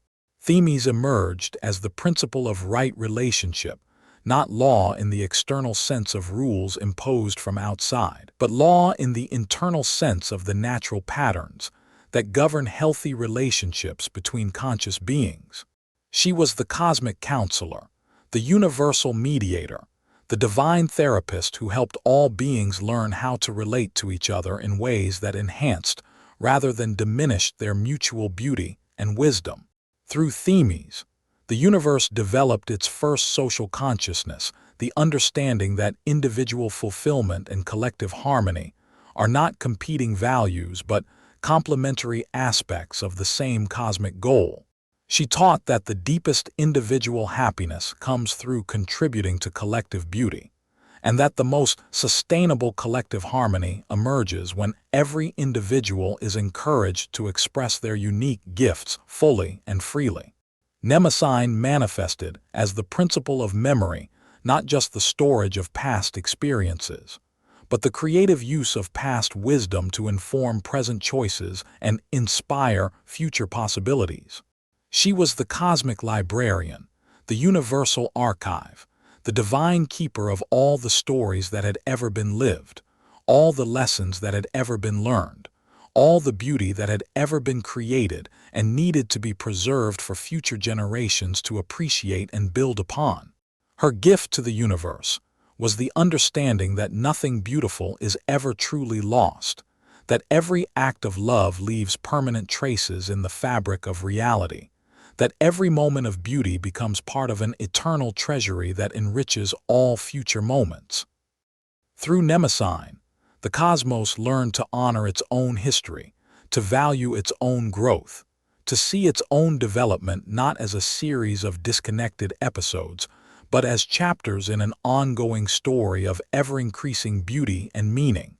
But the Titans were not the only children born from the union of Gaia and Uranus. From their love also emerged three beings of a very different nature, the Cyclopes, whose names were Brontes, Steropes, and Arges. These were beings of immense creative power, master craftsmen of cosmic forces, divine artisans who possessed the ability to forge tools and weapons and works of art from the raw materials of lightning, thunder, and the bright flashing of divine illumination. The Cyclopes were different from the Titans in that they possessed only one eye each, but this single eye was not a limitation, but a concentration, a focusing of vision so intense and precise that they could see directly into the essential nature of things, could perceive the hidden structures that underlie all manifest reality, could understand immediately how to shape raw cosmic forces into useful and beautiful forms. Brontes was the master of thunder, not the crude noise that would later frighten mortals during storms, but the deep, resonant sound that announces the presence of divine power, the cosmic drumbeat that accompanies all great transformations, the fundamental bass note that underlies all cosmic music and gives it weight and authority, and the power to move hearts and minds toward recognition of truth. Steropes was the master of lightning, the brilliant flash of insight that illuminates everything instantaneously, the sudden revelation that cuts through confusion and reveals truth with startling clarity, the divine spark that ignites inspiration in prepared minds and hearts. His lightning was not destructive but creative, not violent but revelatory, the cosmic photographer's flash that captures eternal moments of beauty and preserves them in the memory of the universe. Arges was the master of brightness itself, the steady, reliable illumination that makes detailed work possible, that supports the patient craftsmanship through which raw inspiration is transformed into finished works of art. Where steropes provided the flash of initial insight, arges provided the sustained light necessary to complete the work that insight had begun. Together, the three cyclopes became the cosmic blacksmiths, the divine craftsmen who would eventually create the tools that other gods would use to shape reality, according to their various visions of beauty and justice and truth. They were the cosmic engineers, the universal technicians, the master builders who understood how to translate abstract ideals into concrete realities that could be used and enjoyed by conscious beings throughout the cosmos. But even the magnificent Titans and the skillful Cyclopes were not the final offspring of Gaia and Uranus. Their love also generated three beings who were different from all others that had emerged so far, beings of such power and wildness that their very existence introduced an element of cosmic unpredictability, of divine chaos, of creative turbulence that would ensure the universe never became too settled, too predictable, too safe for its own continued growth and evolution. These were the Hecatoncheires Cadus, Briareus, and Gyges, beings who possessed 50 heads each and 100 arms each, beings of such overwhelming multiplicity that they could think many thoughts simultaneously, could perform countless actions at once, could engage in relationships of complexity that surpassed anything that had been seen before in the orderly development of cosmic consciousness. The Hecatoncheires represented the principle of creative chaos, not the destructive chaos that tears down what has been built, but the creative chaos that prevents any system from becoming so rigid that it stops growing, that introduces just enough unpredictability to keep existence fresh and surprising, and full of possibilities that no one had anticipated. With their 50 heads, each Hecatoncheire could hold 50 different perspectives simultaneously, could see any situation from multiple angles at once, could appreciate the complexity of reality in ways that beings with single perspectives could never achieve. With their 100 arms, they could work on 100 different projects simultaneously, could build and create and explore in ways that multiplied the creative output of the universe exponentially. But this multiplicity was not chaotic in the sense of being disorganized or contradictory. Each Hecatoncheire was a perfectly coordinated being, all 50 heads working in harmony, all 100 arms cooperating toward common goals. They demonstrated that complexity and unity are not opposites, but partners, that the highest forms of organization can accommodate and coordinate vast multiplicities, without losing their essential coherence and direction. The birth of the Hecatoncheires introduced into cosmic history the principle of creative overwhelm, the understanding that sometimes the best way to solve a problem or create something new is not through careful analysis and step-by-step planning, but through applying such overwhelming creative energy that entirely new solutions emerge spontaneously from the sheer intensity of focused attention and effort. With the emergence of all these children, the wise and powerful Titans, the skillful and focused Cyclopes, the complex and creative Hecatoncheires, the cosmos had grown from a simple collection of fundamental principles into something that could truly be called a family, a community, a civilization of divine beings, each contributing their unique gifts to the ongoing project of universal beautification and consciousness expansion. The relationships between all these beings were not always smooth or predictable. The very complexity of their natures meant that conflicts could arise, misunderstandings could develop, different visions of how the cosmos should develop could come into tension with each other. But these were not the destructive conflicts of beings fighting over limited resources or competing for dominance. These were the creative tensions of artists collaborating on a masterpiece, of philosophers debating the best path toward truth, of lovers working through the challenges that naturally arise when different perspectives attempt to harmonize without losing their distinctiveness. Through learning to navigate these creative tensions, the divine family developed the first true wisdom, not the simple wisdom of isolated individuals contemplating abstract truths, but the complex wisdom of community, the sophisticated understanding that emerges when different perspectives are brought together in respectful dialogue, when different gifts are coordinated in collaborative projects, when different forms of love learn to enhance rather than compete with each other. This growing divine civilization became the template for all future civilizations, the demonstration that the highest forms of culture emerge not from the dominance of any single perspective or power, but from the creative coordination of multiple perspectives and powers, each contributing its unique gifts while learning from and being enriched by the contributions of all the others.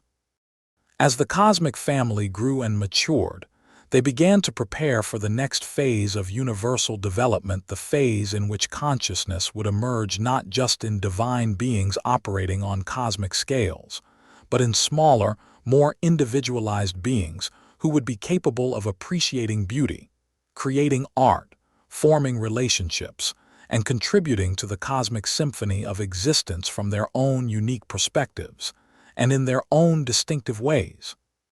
The stage was being set for the emergence of life, as we would recognize it not just divine life operating through cosmic principles, but biological life, psychological life, spiritual life expressed through individual beings who would carry within themselves sparks of the same divine consciousness that animated the gods, but expressed through forms that were more accessible, more relatable, more capable of the kind of detailed, intimate, personal relationships that would add entirely new dimensions of beauty and meaning to the cosmic story.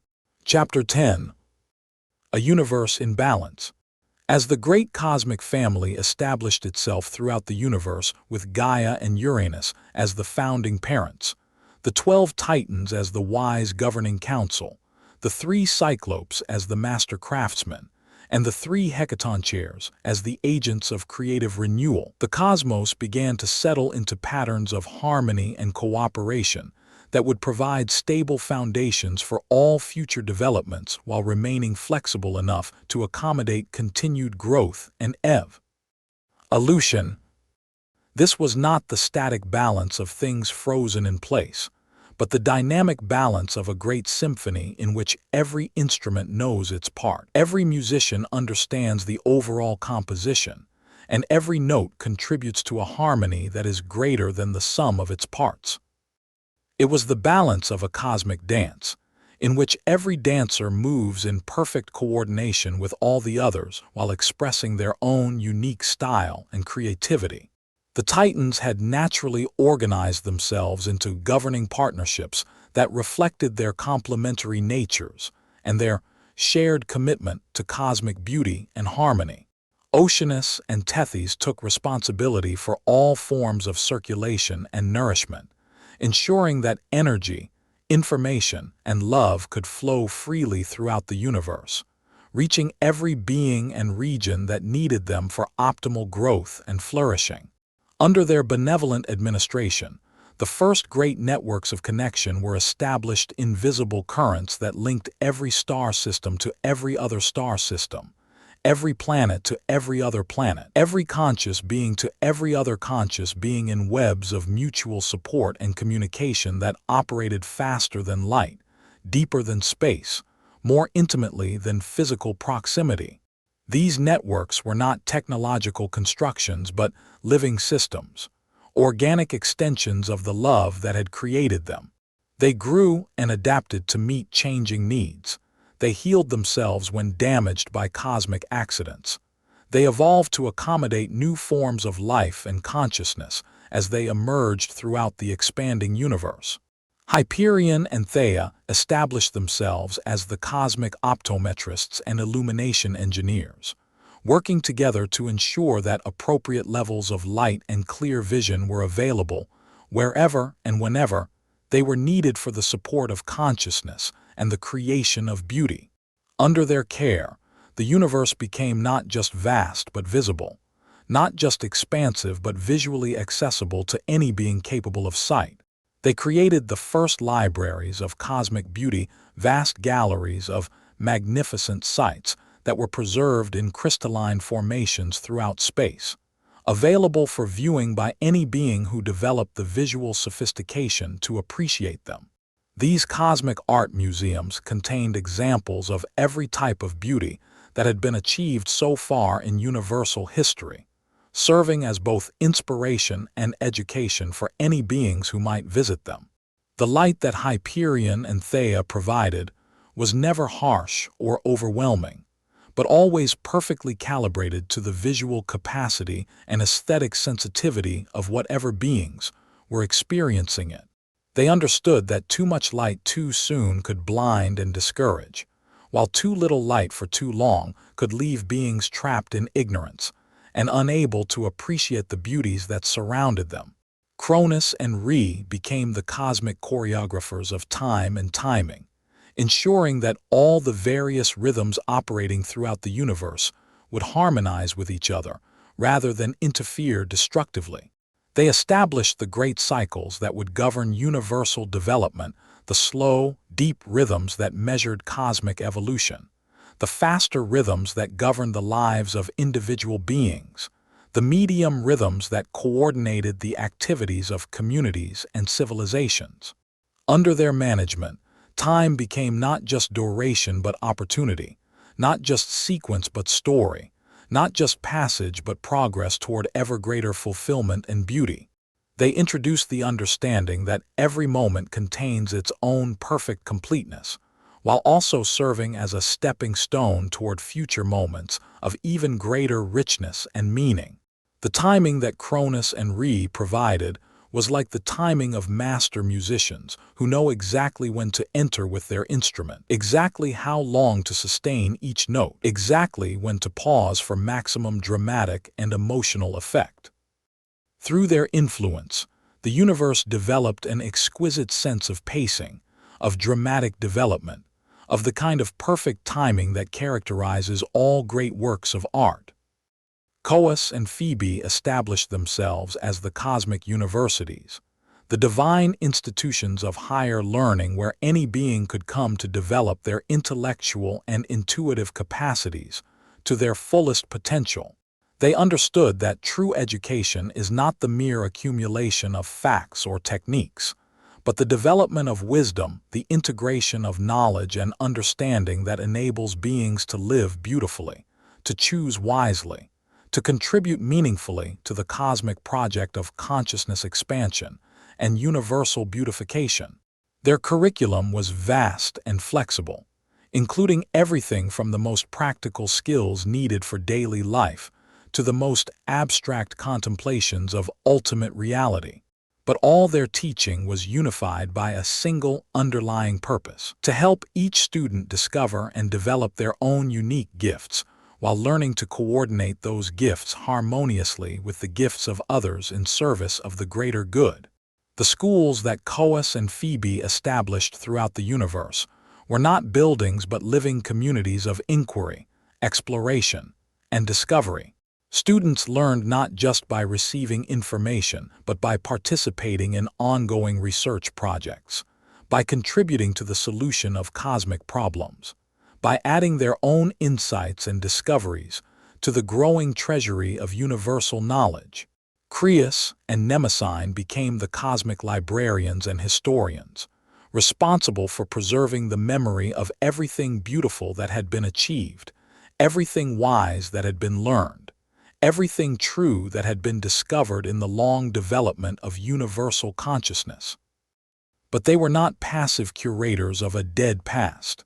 They were active interpreters who understood how to make the wisdom of the past available and relevant for the challenges and opportunities of the present. The libraries that Creus and Mnemosyne established were not warehouses of dusty books but living repositories of dynamic wisdom. The memories they preserved were not static recordings but living traditions that continued to grow and develop as new beings encountered them and added their own insights and experiences to the ongoing conversation between past and present, between wisdom already achieved and wisdom still being born.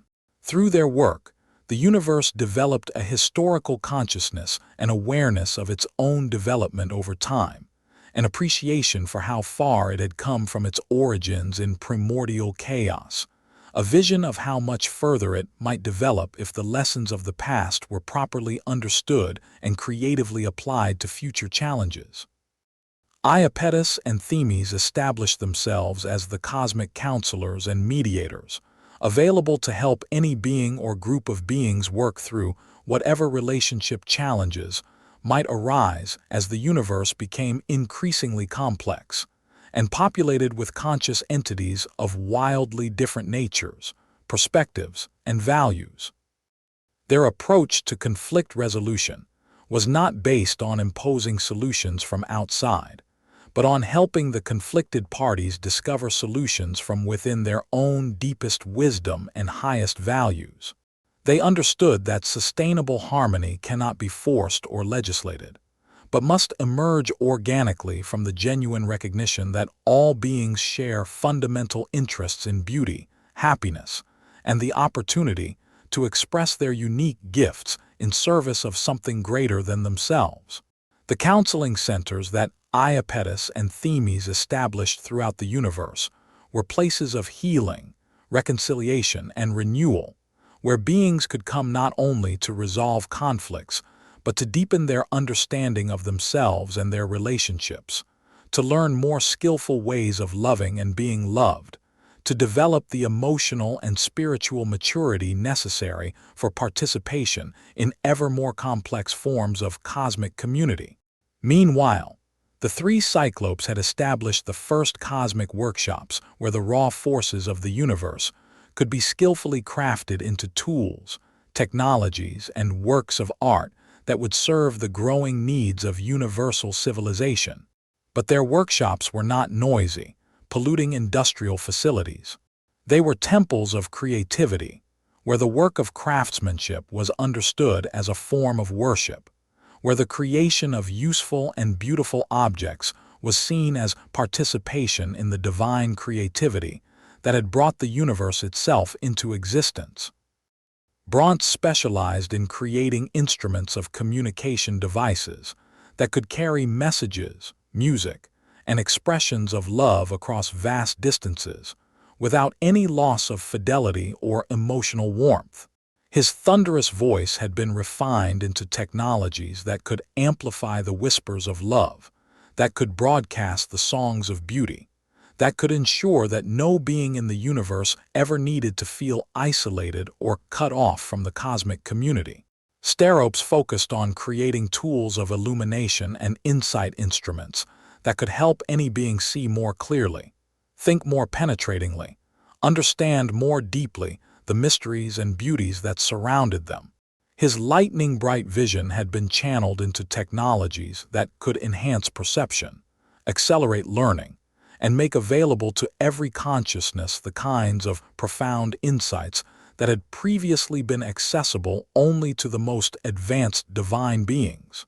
Arges dedicated himself to creating instruments of sustained creativity tools that could support long-term projects, that could provide the steady energy and reliable illumination necessary for the kind of patient, detailed work through which the greatest achievements of art, science, and spiritual development are accomplished. His steady brightness had been embodied in technologies that could sustain inspiration, maintain focus, and provide the consistent support that allows creative visions to be fully realized. The three hecatonchires had become the cosmic emergency response team, available to provide overwhelming creative assistance whenever any situation arose that was too complex, too urgent, or too unprecedented for ordinary problem-solving methods to handle effectively.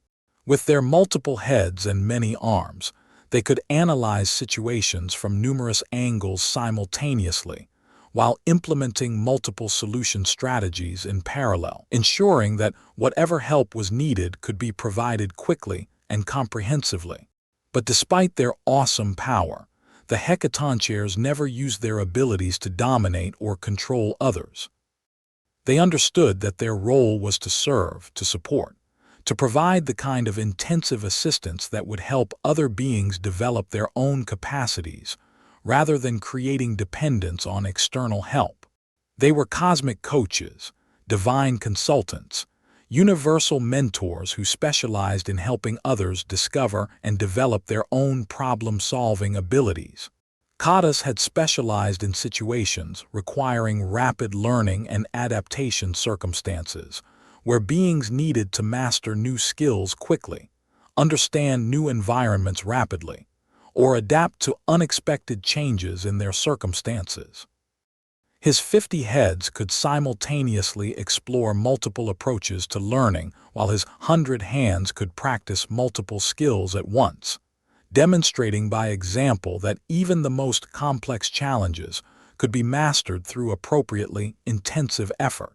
Briareus focused on situations requiring complex coordination and cooperation circumstances, where many different beings with different skills, perspectives, and values needed to work together harmoniously on projects that were too large or complicated for any individual or small group to handle alone. His multiple perspectives and numerous capabilities made him the ideal facilitator for large-scale collaborative efforts.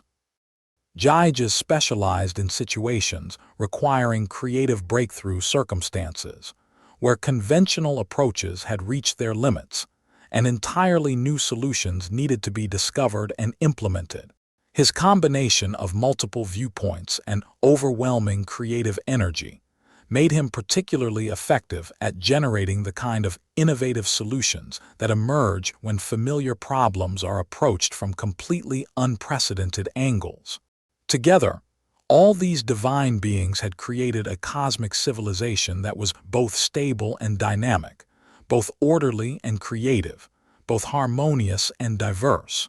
They had demonstrated that unity and variety are not competing values, but complementary aspects of the same cosmic goal, the creation of communities rich enough to support the full flowering of individual uniqueness, while coherent enough to coordinate all that individuality in service of shared purposes that enhance everyone's opportunities for growth and fulfillment.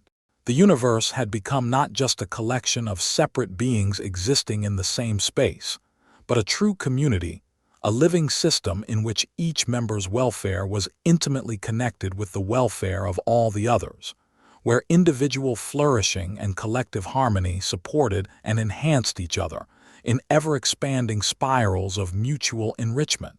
But even as this cosmic civilization reached new heights of beauty and complexity, its wisest members understood that it was still only the beginning of universal development, still only the preparation for even more magnificent phases of evolution that lay ahead.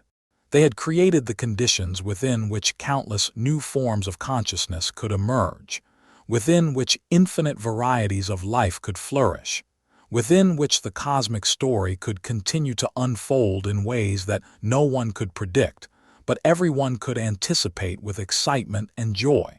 The universe was ready for its next great adventure, the emergence of life forms that would carry divine consciousness, not in cosmic bodies operating on universal scales, but in smaller, more intimate forms that would be capable of the kind of detailed, personal, deeply individual relationships that would add entirely new dimensions of beauty and meaning to the cosmic symphony of existence. Chapter 11. Closure and Rest. As the great cosmic family settled into the harmonious patterns that would govern their eternal relationships, as the universe found its rhythm between stability and change, between order and creativity, between individual expression and collective harmony, the time had come to pause and reflect on the magnificent journey that had brought existence from the silent depths of primordial chaos to the complex civilization of divine consciousness that now filled every corner of space with beauty, wisdom, and love. In the beginning, there had been only chaos, not the violent disorder that the word suggests to modern minds, but the perfect piece of infinite potential, the cosmic womb from which all possibilities would eventually emerge in their proper time and perfect form. That original stillness had been complete in itself, lacking nothing, needing nothing, perfectly content to exist in the eternal now of pure being without beginning, without end, without the complications that would arise once the dance of manifestation began. From that perfect stillness, like flowers opening in response to some invisible sun, had emerged the first forms of cosmic consciousness: Gaia with her infinite capacity for nurturing and support, Tartarus with his profound depths and essential mysteries, Eros with his irresistible power to connect and harmonize all things. Each had been perfect from the moment of their emergence. Each had been complete in themselves. Each had been necessary for the development of all that would follow. The emergence of Nyx and Erebus had brought the gifts of rest and mystery, the understanding that not everything needs to be illuminated all at once, that some beauties can only be appreciated in shadow, that consciousness itself requires the alternation between activity and rest, between knowing and not knowing, between engagement and withdrawal. They had established the first rhythms, the first cycles, the first recognition that existence is not a straight line of progress, but a spiral dance of ever-deepening complexity and beauty. Hemera and Etha had brought the complementary gifts of illumination and clarity, making it possible for the various forms of cosmic consciousness to see themselves and each other clearly, to appreciate the beauties they had been creating, to recognize the patterns and harmonies that their unconscious wisdom had been weaving throughout the early phases of universal development. They had made possible the first true aesthetic consciousness, the first deliberate cultivation of beauty for its own sake. The union of Gaia and Uranus had demonstrated that love is not just a feeling but a creative force, not just an emotion but a cosmic principle, capable of generating entirely new forms of being. Their marriage had shown that the highest individual fulfillment comes not from isolation, but from relationship, not from self-sufficiency, but from the kind of mutual surrender that allows two beings to become more than either could be alone, without either losing their essential individuality. From their love had come the Titans, beings who combined the stability of earth with the expansiveness of sky, the nurturing wisdom of the feminine with the inspiring vision of the masculine, the foundational strength of the mother with the elevating influence of the father. Each Titan had embodied a different aspect of mature cosmic consciousness, and together they had created the first true civilization, the first community of beings capable of governing themselves wisely, of coordinating their various gifts harmoniously, of working together for the good of all without any individual having to sacrifice their own authentic nature or unique contribution. The Cyclopes had brought the gifts of skillful creativity, the understanding that inspiration without craftsmanship remains mere wishful thinking, that vision without the ability to manifest that vision in concrete forms that others can use and enjoy remains sterile and ultimately selfish. They had shown that true mastery comes not from dominating tools and materials, but from understanding them so deeply that they become willing partners in the creative process, eager to participate in the manifestation of beauty and usefulness. The Hecatonchires had contributed the gifts of creative chaos, the overwhelming abundance of possibility that prevents any system from becoming too rigid, too predictable, too safe for its own continued evolution. They had demonstrated that complexity and coordination are not contradictory, that multiplicity and unity can enhance each other, that the highest forms of organization are not the simplest, but the most sophisticated, the forms that can accommodate and coordinate vast diversity without losing their essential coherence and direction.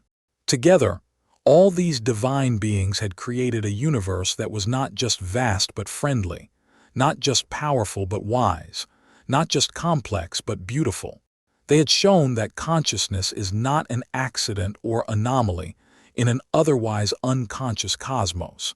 But the natural flowering of cosmic evolution, the inevitable result when infinite potential is given enough time and space and love to develop into actual forms of ever greater beauty and meaning.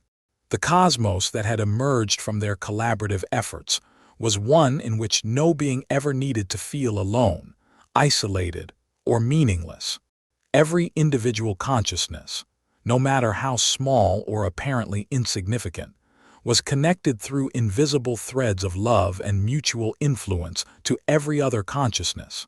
Every unique perspective, no matter how different from the mainstream, was valued as an essential contribution to the ever-expanding symphony of cosmic understanding. Every creative impulse, no matter how modest or personal, was supported by the entire universe as a precious addition to the growing treasury of universal beauty. This was a universe in which love was not a rare and fragile phenomenon that occasionally emerged between compatible individuals, but the fundamental force that held everything together, that made all relationships possible, that ensured that every being's deepest need for connection and meaning would eventually be fulfilled in ways that exceeded their wildest dreams. It was a universe in which beauty was not a luxury that might or might not be available depending on circumstances, but the basic nature of existence itself, guaranteed to emerge wherever consciousness developed enough sophistication to recognize and appreciate it.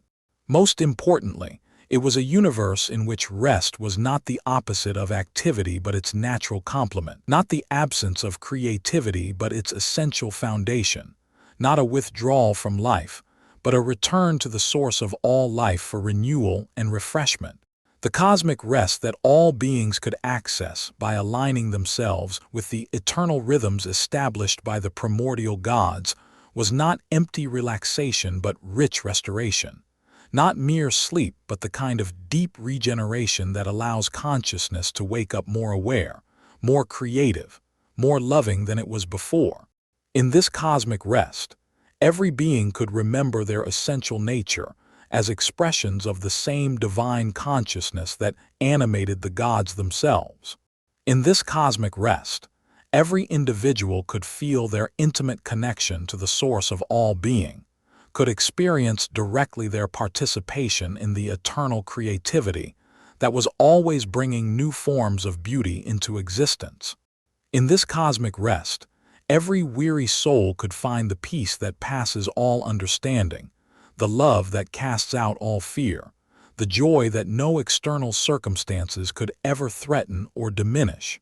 The universe that had emerged from the love of chaos was one in which rest was always available, peace was always accessible, renewal was always possible.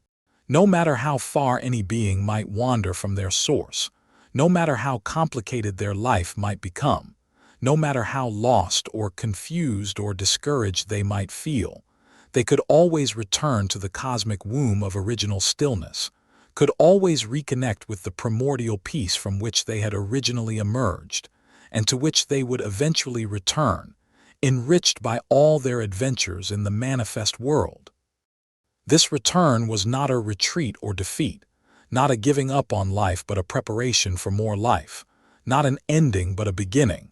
For just as the gods themselves had emerged from chaos not to escape it but to express it in new forms, so every individual consciousness emerged from cosmic rest not to remain there forever, but to bring the gifts of peace and renewal back into the world of activity and relationship, there to create new forms of beauty that would enrich the cosmic symphony and inspire other beings to discover their own unique contributions to the eternal dance of existence.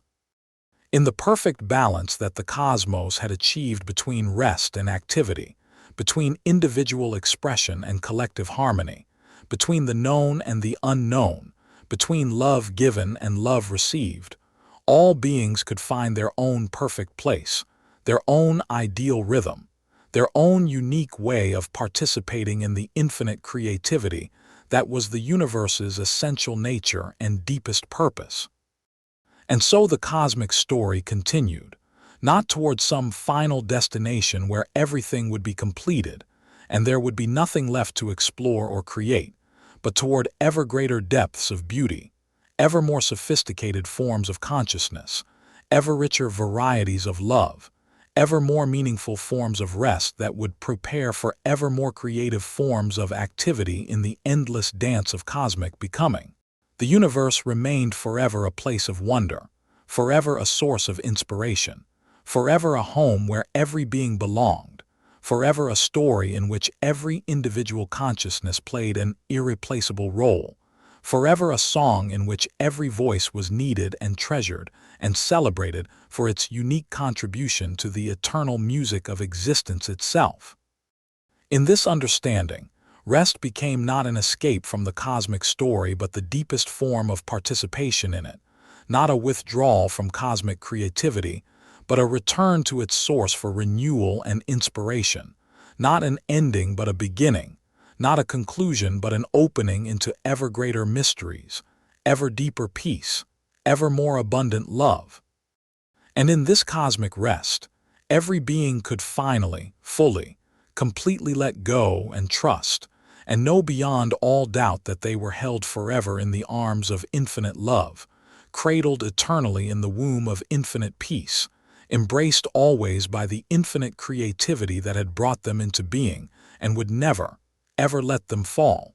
The divine origin had given birth to everything, including the blessed gift of perfect rest, perfect peace, perfect homecoming in the heart of the cosmos that loved every being with an intensity beyond all measure, and welcomed every weary traveler home to the infinite silence from which all sound emerges, and to which all sound returns, carrying with it the music of a life fully lived, fully loved, fully offered as a gift to the eternal beauty that is the universe's deepest nature and most sacred name.